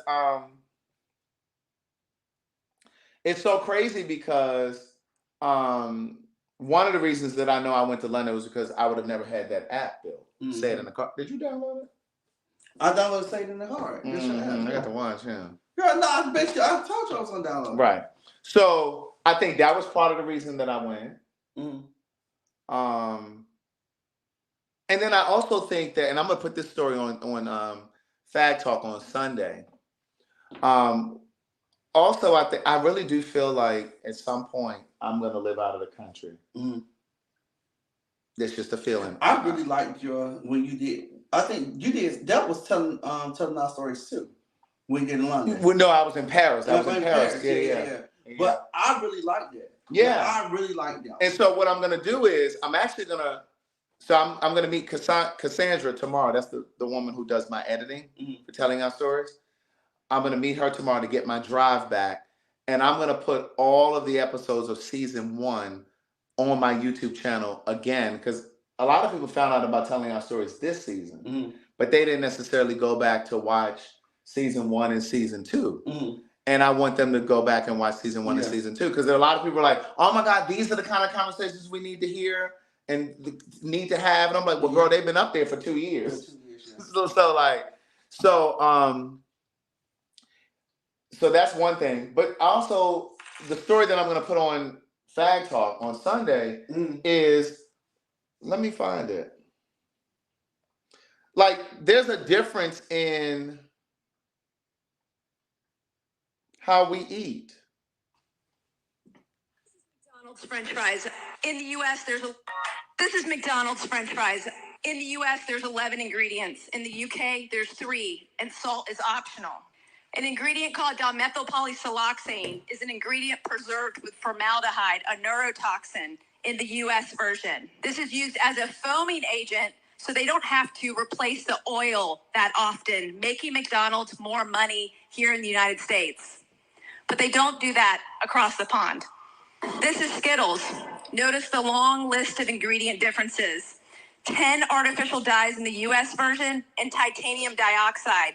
This ingredient is banned in Europe. So she literally goes through, you saw that already on Joy Ann Reid, But yeah, so she literally goes through different things that we eat here in the United States versus the UK. And I said this one day when I came on the live, and I said how there are so many different yes, formaldehyde. And these foods are giving people cancer. Right. So she was basically comparing like French fries from McDonald's here in the United States and then in the UK. Skittles in the United States versus the UK. And then there's a cereal. I want to say it was Fruit Loops or one of them cereals, the one here and the one there. They don't allow certain ingredients in their foods. Oh, wow. The government pays for your health care over there. So they're not going to allow the food industry to be putting a bunch of bullshit if they got to pay for your health care. Mm-hmm. Over here, we pay for our own health care. And the FDA allows all these different ingredients in that they don't allow in other countries. Yeah. Like why? So if you heard them, the lady said they put formaldehyde in the McDonald's grease, in the McDonald's French fries when they make them, so that they don't have to change the grease as often. A formaldehyde. So yeah, formaldehyde is like an embalming fluid. You know what I'm saying? So it's just like this is what I said to you earlier in the live. Stop fucking boiling that fabuloso. You think I'm joking? I mean that. Stop.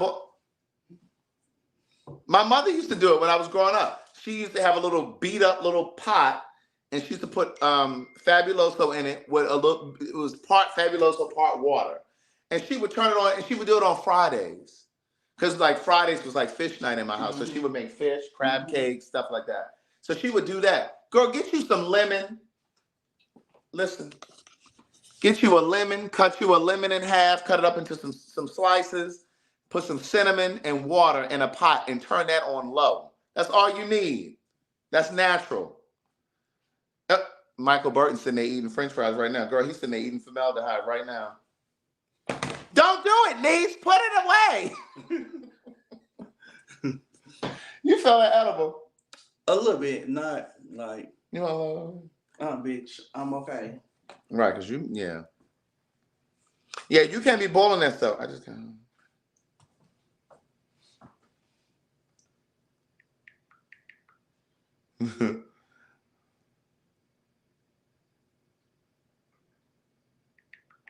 Listen, we're about to get off of here. Oh shit, it's coming. Don't forget what happened? I thought my phone was talking. Don't forget the tickets are on sale for the second PhagTawlk show, November 8th. They're on Eventbrite. Don't forget to download the Say It in the Card app, please and thank you. Shit, I'm about to put me some French fries in the air fryer. Are they from McDonald's? I didn't say French fries. I said McDonald's fries. Baby, look. There is a difference. McDonald's fries good. All this formaldehyde. Embalming fluid. That's probably why. Yeah, that's why you bloated. Why ain't bloated? You're not? You're not? You're not? Oh, you just look that way. Like a P or a capitalized B. Baby, when I tell you, let me see. That Kim Burrell, I got that Kim Burrell for PhagTawlk on Sunday too. When she was told that, like, I don't need any help singing. That lady is shaped so uncomfortably. That lady is so uncomfortably built. I'm like, girl. You know who else built funny? Oh. Kelly Price. Girl. Kelly Price is shaped so bad. I love Kelly to death, but back when I tell you she is shaped. Girl, that's shaped. When I was going to the Dream Center, you know, she sat on the front row like she first lady too. So, girl, when I was there, girl, I used to say, girl, how long ago did you go to the Dream Center, girl? For about a year. How long ago was it? 3 years ago. Oh, girl, you ain't. 4 years ago. Mm-hmm. I ain't been since before my mama died. Mm-hmm. I know that's right. And he little as you. Who? William Murphy. Girl, what's going on with him? I don't know. They said he I think he had busted bypass girl, surgery. I thought you about to. Sleeping together. Girl, when you said that, Gather them. girl, I was about to say, girl. I was supposed he done had some allegedly he had the bypass. Because when you girl, but you know, no.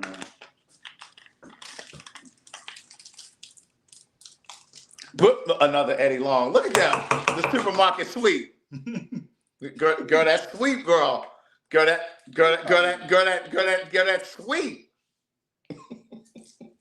Who is that? Girl, another company that I had to call about their basement. Look at this shopping cart, bitch. I am in that motherfucking shopping cart. Look at that shopping cart. Supermarket sweep. Get my children out of here. Please and thank you. Great. When y'all say this shit on you imagine? You said what? The supermarket sweep. Wait. Somebody said bottles rattling. Wait a minute.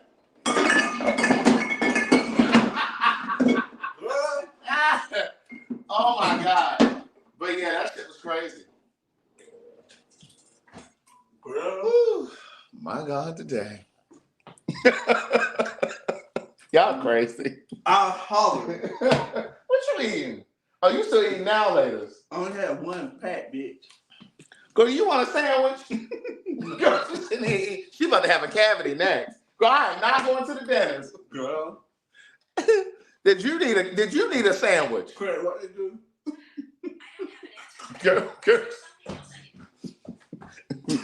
Go gather the children up. honey, Madison said, honey, when they had put the children in the checkout and gather the girls and put them through the checkout line. Girl, when I tell you the gays were upset with us, the gays were upset with us. Honey, they put them in the checkout line and gathered the girls and pushed them through the checkout line. Great. Okay. When I say the gays were furious with us, they were tearing us up on Twitter, all because y'all were laughing. Girl, they were so upset with us. Y'all created stigma. Girl, cut it out. That was so funny. But then there was a guy who came up to me, and I think I said this. There was a guy, clean up on aisle 10. There was a guy who came up to me at the City Winery show in Atlanta, and he said, hey, because they were tearing us up on Twitter, me and Madison. And there was a guy who came to the show, and he said, listen, the supermarket sweep gathered me up. And he said, and I thought that shit was funny. He said, please don't stop doing what y'all doing. So what I'm realizing... Bitch, that shit is funny. What I'm realizing is sometimes it has nothing to do with what we're saying, per se. Mm-hmm. It has to do with that person's healing around their status. Mm-hmm. Sometimes it's that person's healing around their status. You guys know Scott is positive. Scott talks about it. Scott used to write about it. I think Scott is very healed around his status because like he's not easily offended when someone expresses their, not when somebody's poking fun, not when somebody's making fun of people who are positive and things like that, but when someone is having just general conversation, he's not offended like that. It's crazy that you said, because I asked, me and one of my friends was talking the other day, and one of my friends is positive, but not like out reports to you their partners.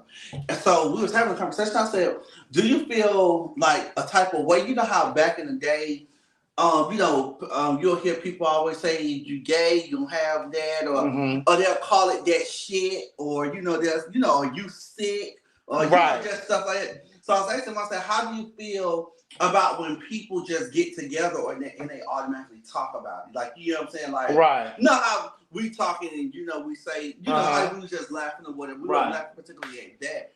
But I said, how do you feel about the conversation?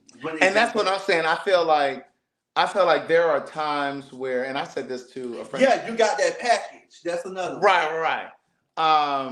When I had a conversation with a friend of mine last night who happens to be positive, and I said to him, I said, let me just say this. I said, one of the telling out stories that I would love to do is and I don't know what I would call it, but it's basically a conversation with HIV positive men and HIV negative. Because I said to my friend last night, I said, let me explain something to you.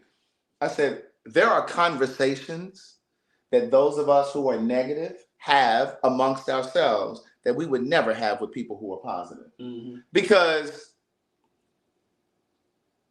it never fails. It just feels like whenever people who are negative have conversations, I don't give a fuck what you talking about. I don't mean joking about it, how we were just joking. I don't mean like that. I don't mean saying the package or, oh, she's sick. I don't mean anything like that. I mean just having conversations around it. It can be the do's and so why don't choose to have, you know? Right. I've been in conversations where there's so sensitive. There's such a sensitivity around it. I've been in conversations, like I have a friend who says, listen, I was married to a guy who was positive, and after a few broken condoms, a few condoms that slipped off, he said, I just don't want to date somebody positive again. And he said, because I want to be able to have the luxury, bitch, he said luxury. I want to have the luxury of having unprotected sex in a long-term committed relationship. And don't talk to me about PrEP. I don't want to be on PrEP. I'm not getting on any medication. He said, and that's just the luxury that I want to have. And that's what I want. Whenever someone has this, a simple conversation, and I said to my friend last night, it feels like when the person is positive, they immediately jump to, you're ignorant, you don't know enough about the virus, you need to educate yourself, or they'll say, well, 1 out of 2 or 3 Black gay men is positive, so the chances are you've already been with somebody already. Or they'll say, you're going to be with someone because the numbers are just so great, so you need to abandon that idea that you don't want to be with somebody that's positive. And my thing is, so you're really just trying to rob a person of their... Yeah. You know what I'm saying? And I said, can it not be true that a person who doesn't want to have sex with someone that's positive or be in a relationship with someone that's positive also be knowledgeable, also know the fluids that transmit the virus? You know what I'm saying? Like, why is there always this assumption that you just don't know what you're talking about? Or you're ignorant to stuff? Oh, I had some conversations with people. Because I've certainly had people who are HIV positive say to me, I would never date somebody that's negative. But it's not okay for somebody negative to say, I'm not dating somebody positive. Come on, where's the line? It's kind of like they get a pass. Right. Like, yeah, because I don't want to infect nobody. I just don't want. But look, they know you may have even when you having sex with positive people, it may, you can still seroconvert. Seroconvert. And so that's my thing. It's like, I just think that's unfair. And so it's like, again, the friend that I was talking to last night, he was like, well, there is stigma. I said, but what I'm saying to you is just because a person who's negative is having conversation about HIV doesn't automatically equate to stigma. It's just like the movie Origin. Remember your point. It's just like the movie Origin, Ava DuVernay's movie that I kept encouraging you guys to go see. She breaks it down. She's like, is it caste or is it racism? And so in this conversation, it's like, is it stigma or is it something else? And I don't know what that something else is. Is it stigma or is it something else? Because I think everything is just labeled as stigma. Yeah. Like I got attacked one time. You remember what you were going to say? Well, go ahead and say what you're going to say. No, let's go because I will forget. Yeah.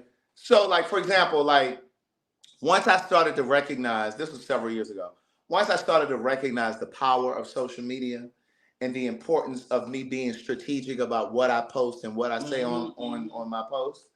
I remember World AIDS Day was coming around December 1st. And then there's also National Black HIV/AIDS Awareness Day. Right. So it was a World AIDS Day. And just because I know people, there we go. Is it stigma or is it just personal preference? There we go. And so I remember one year World AIDS Day was coming up, and I typically, at that time, I used to do a post, and I would say, it's World AIDS Day, know your status, get tested, all that shit. December 1st, I posted. Right. So one year I posted my test results. I had just gotten tested, and I posted my test results.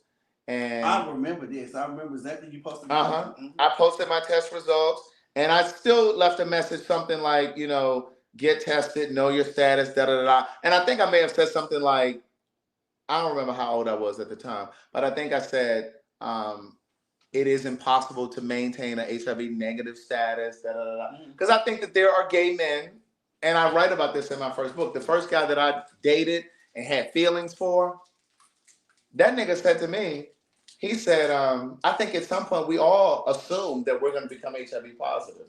And I said, no, nigga, I ain't never thought that. Mm-mm. But I know that there are people in the community who think that becoming HIV positive is part and parcel of being gay. And part of that is because there's a brainwashing that happens with the Black church, the Black family, the Black community. Mm-hmm. So some go around their life thinking that at some point I'm going to become positive. Mm-hmm. So I posted my status as a way to say, listen, young gay boy, you don't have to become positive. That does not have to be your reality. Here I am at whatever age I was, and I said, and I'm still HIV negative. Know your status, protect your status, da da da da. Do you know these children got in my comments?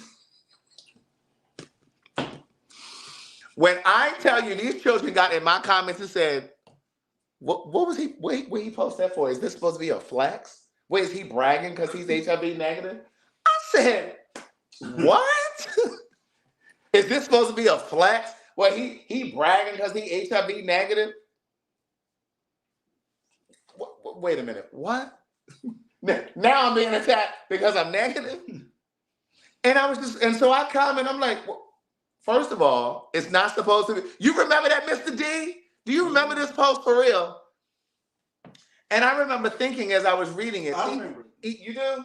And I was like, either they're positive and they have not done their healing around their own status. Because how is it that you could attack me or think that I'm throwing it? And then some of them say, oh, what you trying to throw it in people's face that you negative? Mm-hmm. Wait a minute, what? Mm-hmm. And so I was just floored. And I'll be honest with you, there are times that I sometimes don't even want to bring up the topic of HIV. But I feel like, right, but if you post that you're HIV positive, it's, oh, you're brave, thank you for sharing your story. And but again, double standard. So I can't post that I'm negative, but a person who's positive can post that they're positive. So to me, it's like sometimes I feel like, yeah, I was still living at the other place. I wasn't here yet. Yeah, I was still living at the other place. But sometimes I feel like I don't even want to broach the subject of HIV as a person that's negative, because there is this jab. There's this jab that, yeah, and I'm, but I also feel that I have a responsibility to say something about it, because I do know that there are, and again, the only reason I posted it that day was because I know that there are young Black gay boys following and holding on to my every word. And so I can't talk to everybody directly. So I said, let me do a post to let them know, this doesn't have to be your reality. Yeah. You know what I mean? But I know that there are young gay boys who are paying attention, because they may not have an example of a gay man in their life. You know what I mean? Like, you'd be surprised how many conversations I've had with people on Twitter. They message me, they want my opinion on stuff, and so it's just like, I can't not talk about this because these motherfuckers are gonna misunderstand me and then try to attack me. Like, that's crazy to me. Yeah. So it's like, how are you upset with me just because? Right. So even though I want to do this conversation about HIV positive men and negative, I'm almost reluctant to even do that, because it's like, I already know people gonna be upset. But it's just like, I can't. I saw a post many years ago, and I know many of you probably saw it before too. It says, speak truth even when your voice shakes.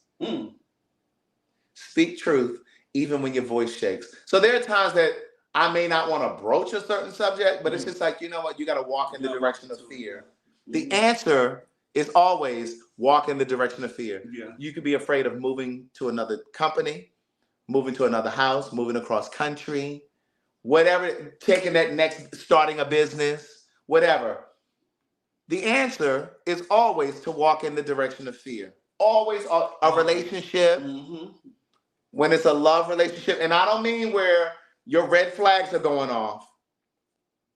I don't mean where your red flags are going off. I'm talking about where it feels good to you. You know that the person has a pure heart and they're going out of their way, and you've been putting this wall up because you've just been afraid. Walk in the direction of fear. That's always usually the answer. Yeah, because your success is on the other side of your sacrifice. Your success is always on the other side of your sacrifice. So the question becomes, how much are you willing to sacrifice?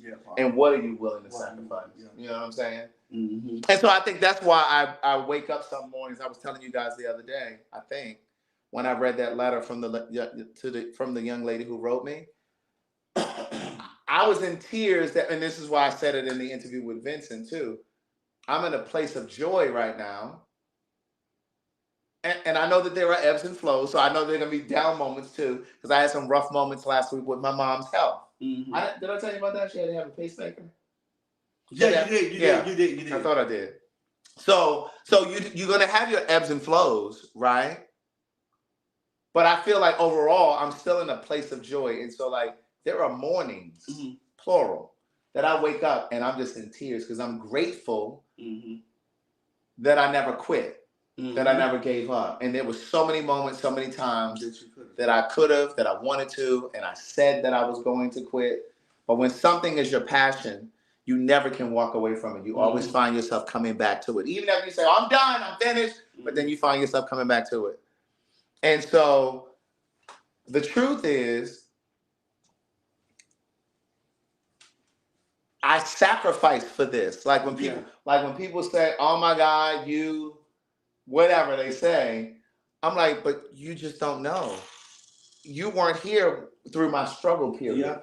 Like people think that I do just wake up and figure out what I'm going to do for the day. But what I'm saying is there are people who think that my life has always been like this. That's what I'm trying to say. They think that but I'm like, girl, no, I've had 4 cars repossessed. I stayed at Angela's house.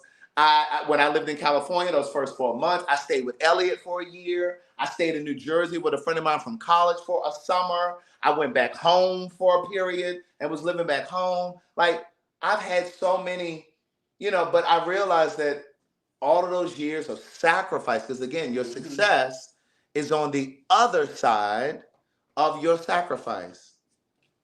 Your success. So it's that school that you need to go to take those classes. Or you going without getting a new car because you're trying to make the sacrifice to buy a new house or whatever it is that you're trying to do. Or you're making a sacrifice because you got children in college, so you can't go out and buy, all of the fancy clothes and the shoes and go out to eat all of the time because your girlfriends can do it. You understand what I'm saying? So it's like you sacrifice. Because I remember I had friends, they were all buying houses. They were all buying new cars and shit. And bitch, I was figuring out if I had enough money left over to get a haircut.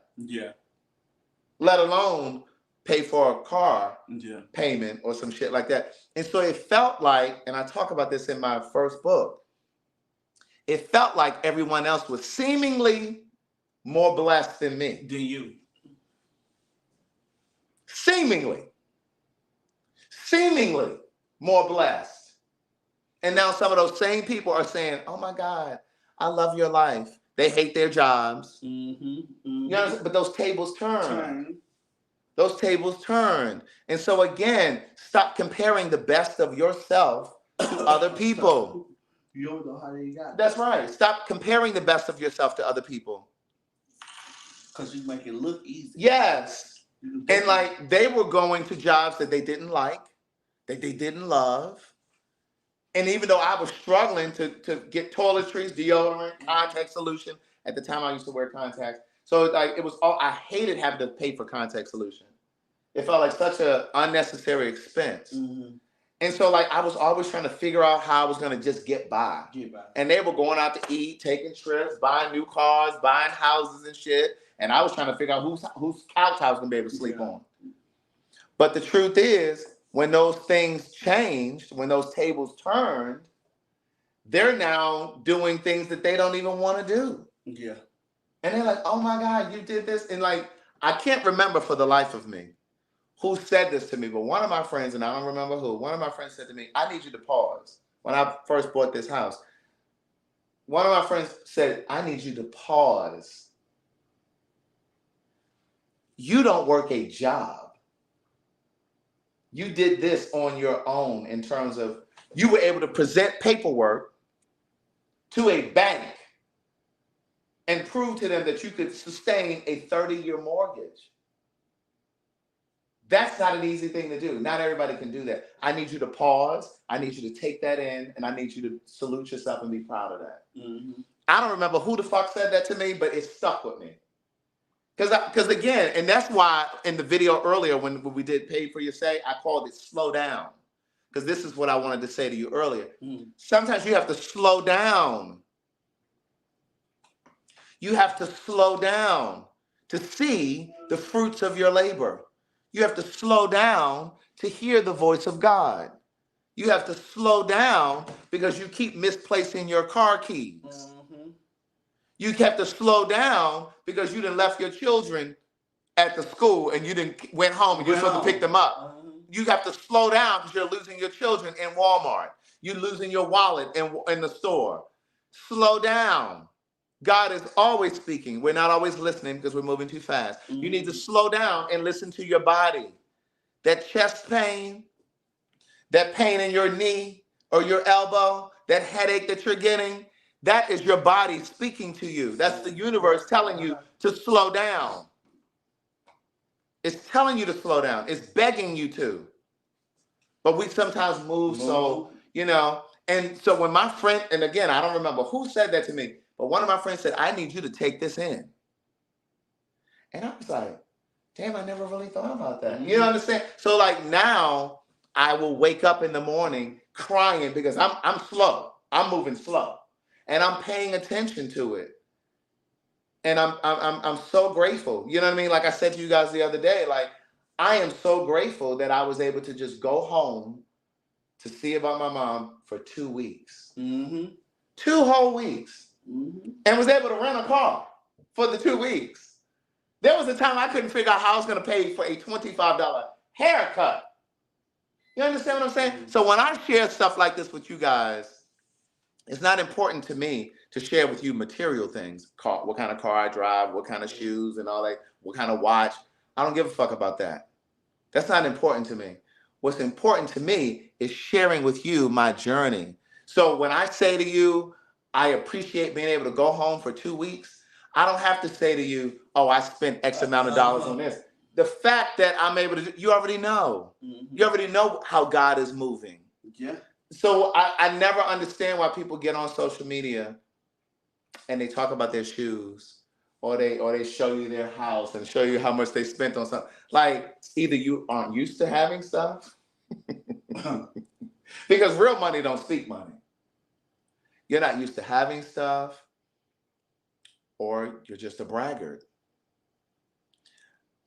Because I just don't believe that I have to do all of that.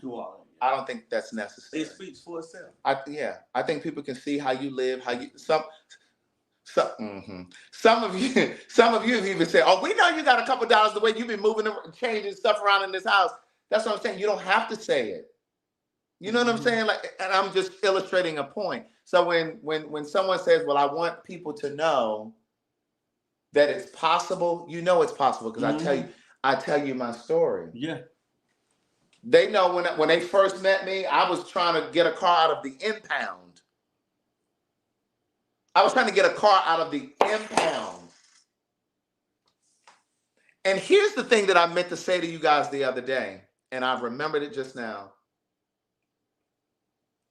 The reason that I was crying also was because I knew what God was capable of doing.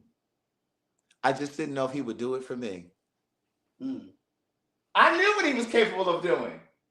And so when I'm crying, I'm grateful because he did it for me, because I know he didn't have to. Mm-hmm. I know what God is capable of doing. I just didn't know if he would do it for me. And so the tears are gratitude that he did. And so when I think about that, like, I just get emotional. I really get emotional. And because I know that there are people who have dreams and they give up because they're afraid that it's not going to come to fruition. Or they give up because they're afraid of falling and failing in the face of friends and family. See, I got to a point where I didn't care about failing in front of people. So you have to get to that point. You may have a business that you're afraid is going to fall apart, and you might be struggling right now, or you're reluctant to go to school, or you're in school and you don't know how you're going to finish paying for the semester, and you don't really want to speak too loudly about your dreams or your aspirations because you're afraid that if it doesn't happen, that there will be people to say, bitch, see, it didn't happen. You got to move past that. Once you get past that, you got to get past the point where you care about what people think. You have to get to the point where you are not afraid of failing in people's face. You don't care. I talk about this in Book of Jewels. You don't care about what they're thinking because you're so hungry.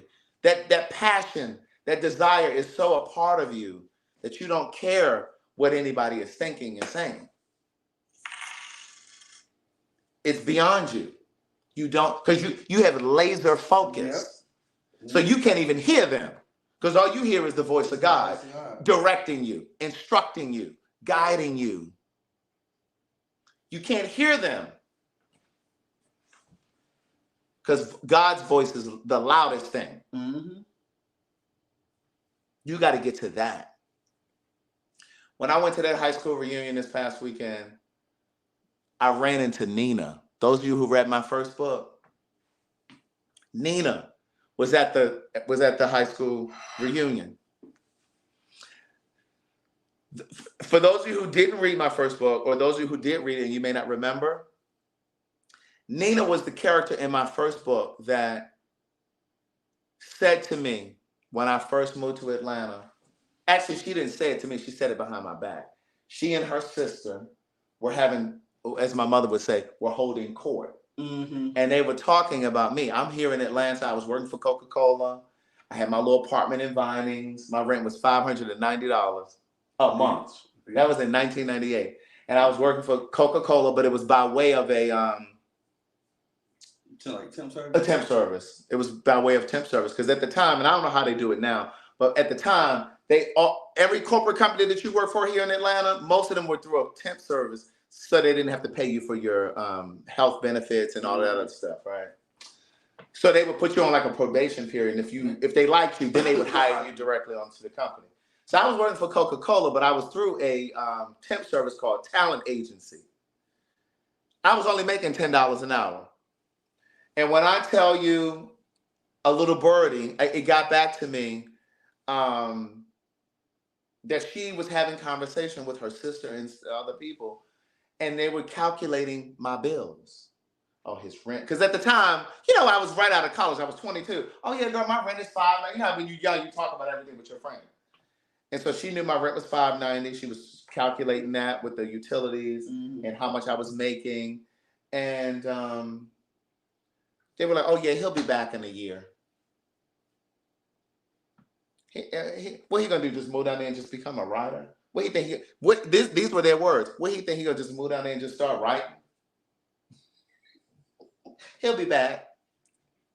That's what they said. And so, what happened when you seen me? Bitch, first of all, when she saw me at this reunion, she had to clear a path because when I tell you them children had come up to me, they were like, "Oh my God, I'm so proud of you!" Like she couldn't even get to me. She had to wait her turn. So by the time she was able to get over to me, I'm sure all of that shit she said about me went through her mind. Oh, that nigga did it. That nigga did it. You know what I'm saying? So again, you can't be afraid of failing or falling in people's face. Because that's where the lessons are. And again, your success is on the other side of your sacrifice. So the question becomes, what are you willing to sacrifice for it? And I'm not saying make poor decisions because you're trying to expedite it. I'm not saying do crazy shit, go take out a second mortgage on your house on a business that's not working. I'm not saying that. I'm saying get so close enough to your instincts that you know when God is talking to you, and you know when He's directing you, and you know He's guiding your steps, because your prayer is, God, what would you have me do next? Mm-hmm. God, what would you have me do next? God, what are the next best steps? Those are the questions that you're asking consistently. And once you get to that space, you know how you'll know how to move. That's when you start to know how to move. You'll start to feel it. Mm-hmm. You'll feel it. So I'm not saying make crazy decisions and just jump. I'm not saying that. But you gotta really get down to your soul and figure out, is this God speaking to me, or is this just my ego telling me to move to Houston? Mm-hmm. Spirit may not have told you that.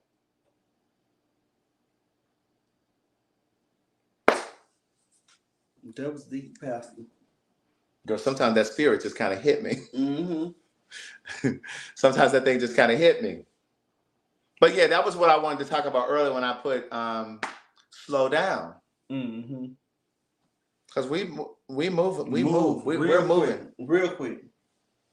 We're moving too fast sometimes.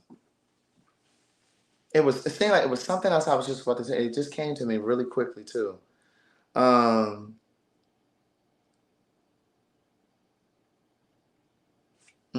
Girl, you know you lose your train of thought real quick. Let me use your ladies' room real quick.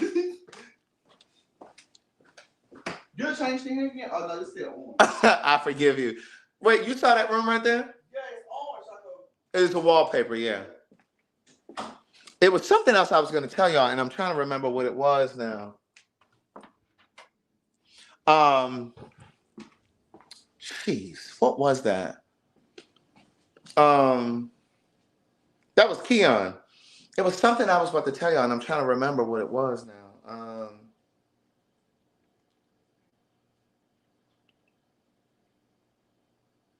Oh, I know what it was I wanted to tell you all. I've talked about this on here before.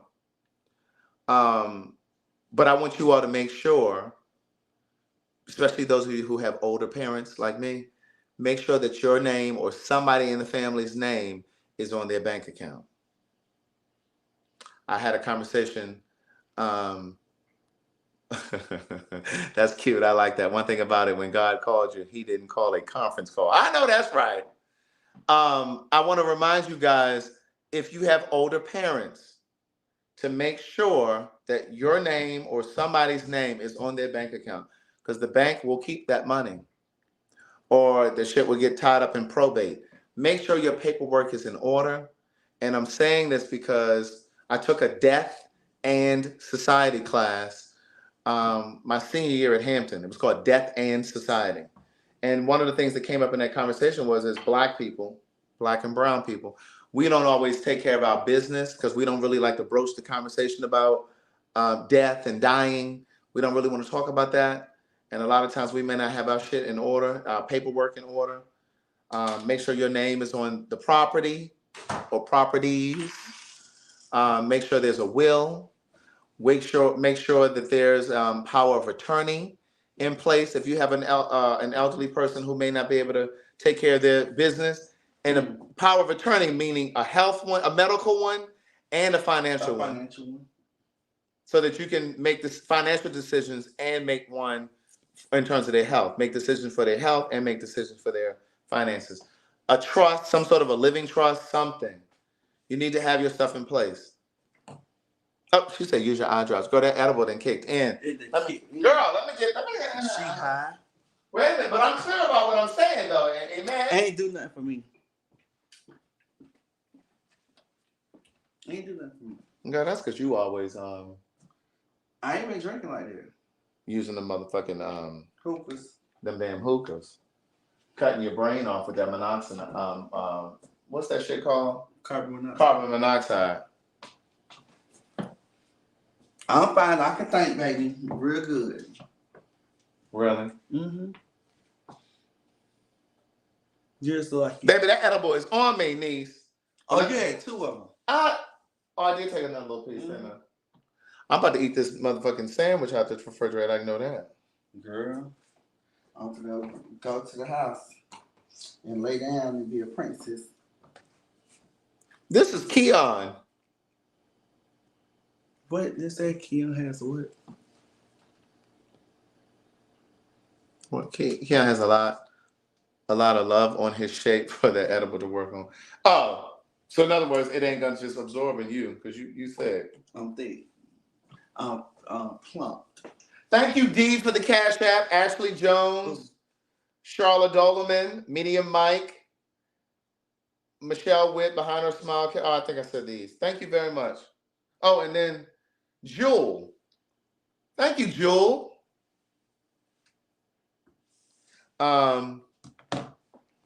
They said stop rubbing that belly. Listen, you guys have an amazing Friday. Be safe. Take care of yourself. And I'll see you guys soon. PhagTawlk is Sunday. Don't forget the PhagTawlk tickets for November 8th in Baltimore are on sale currently on Eventbrite. All right? Thank you for downloading the Say It in the Card app. Thank you for joining Patreon. Thank you for watching this live tonight. I appreciate you. Bye. Bye.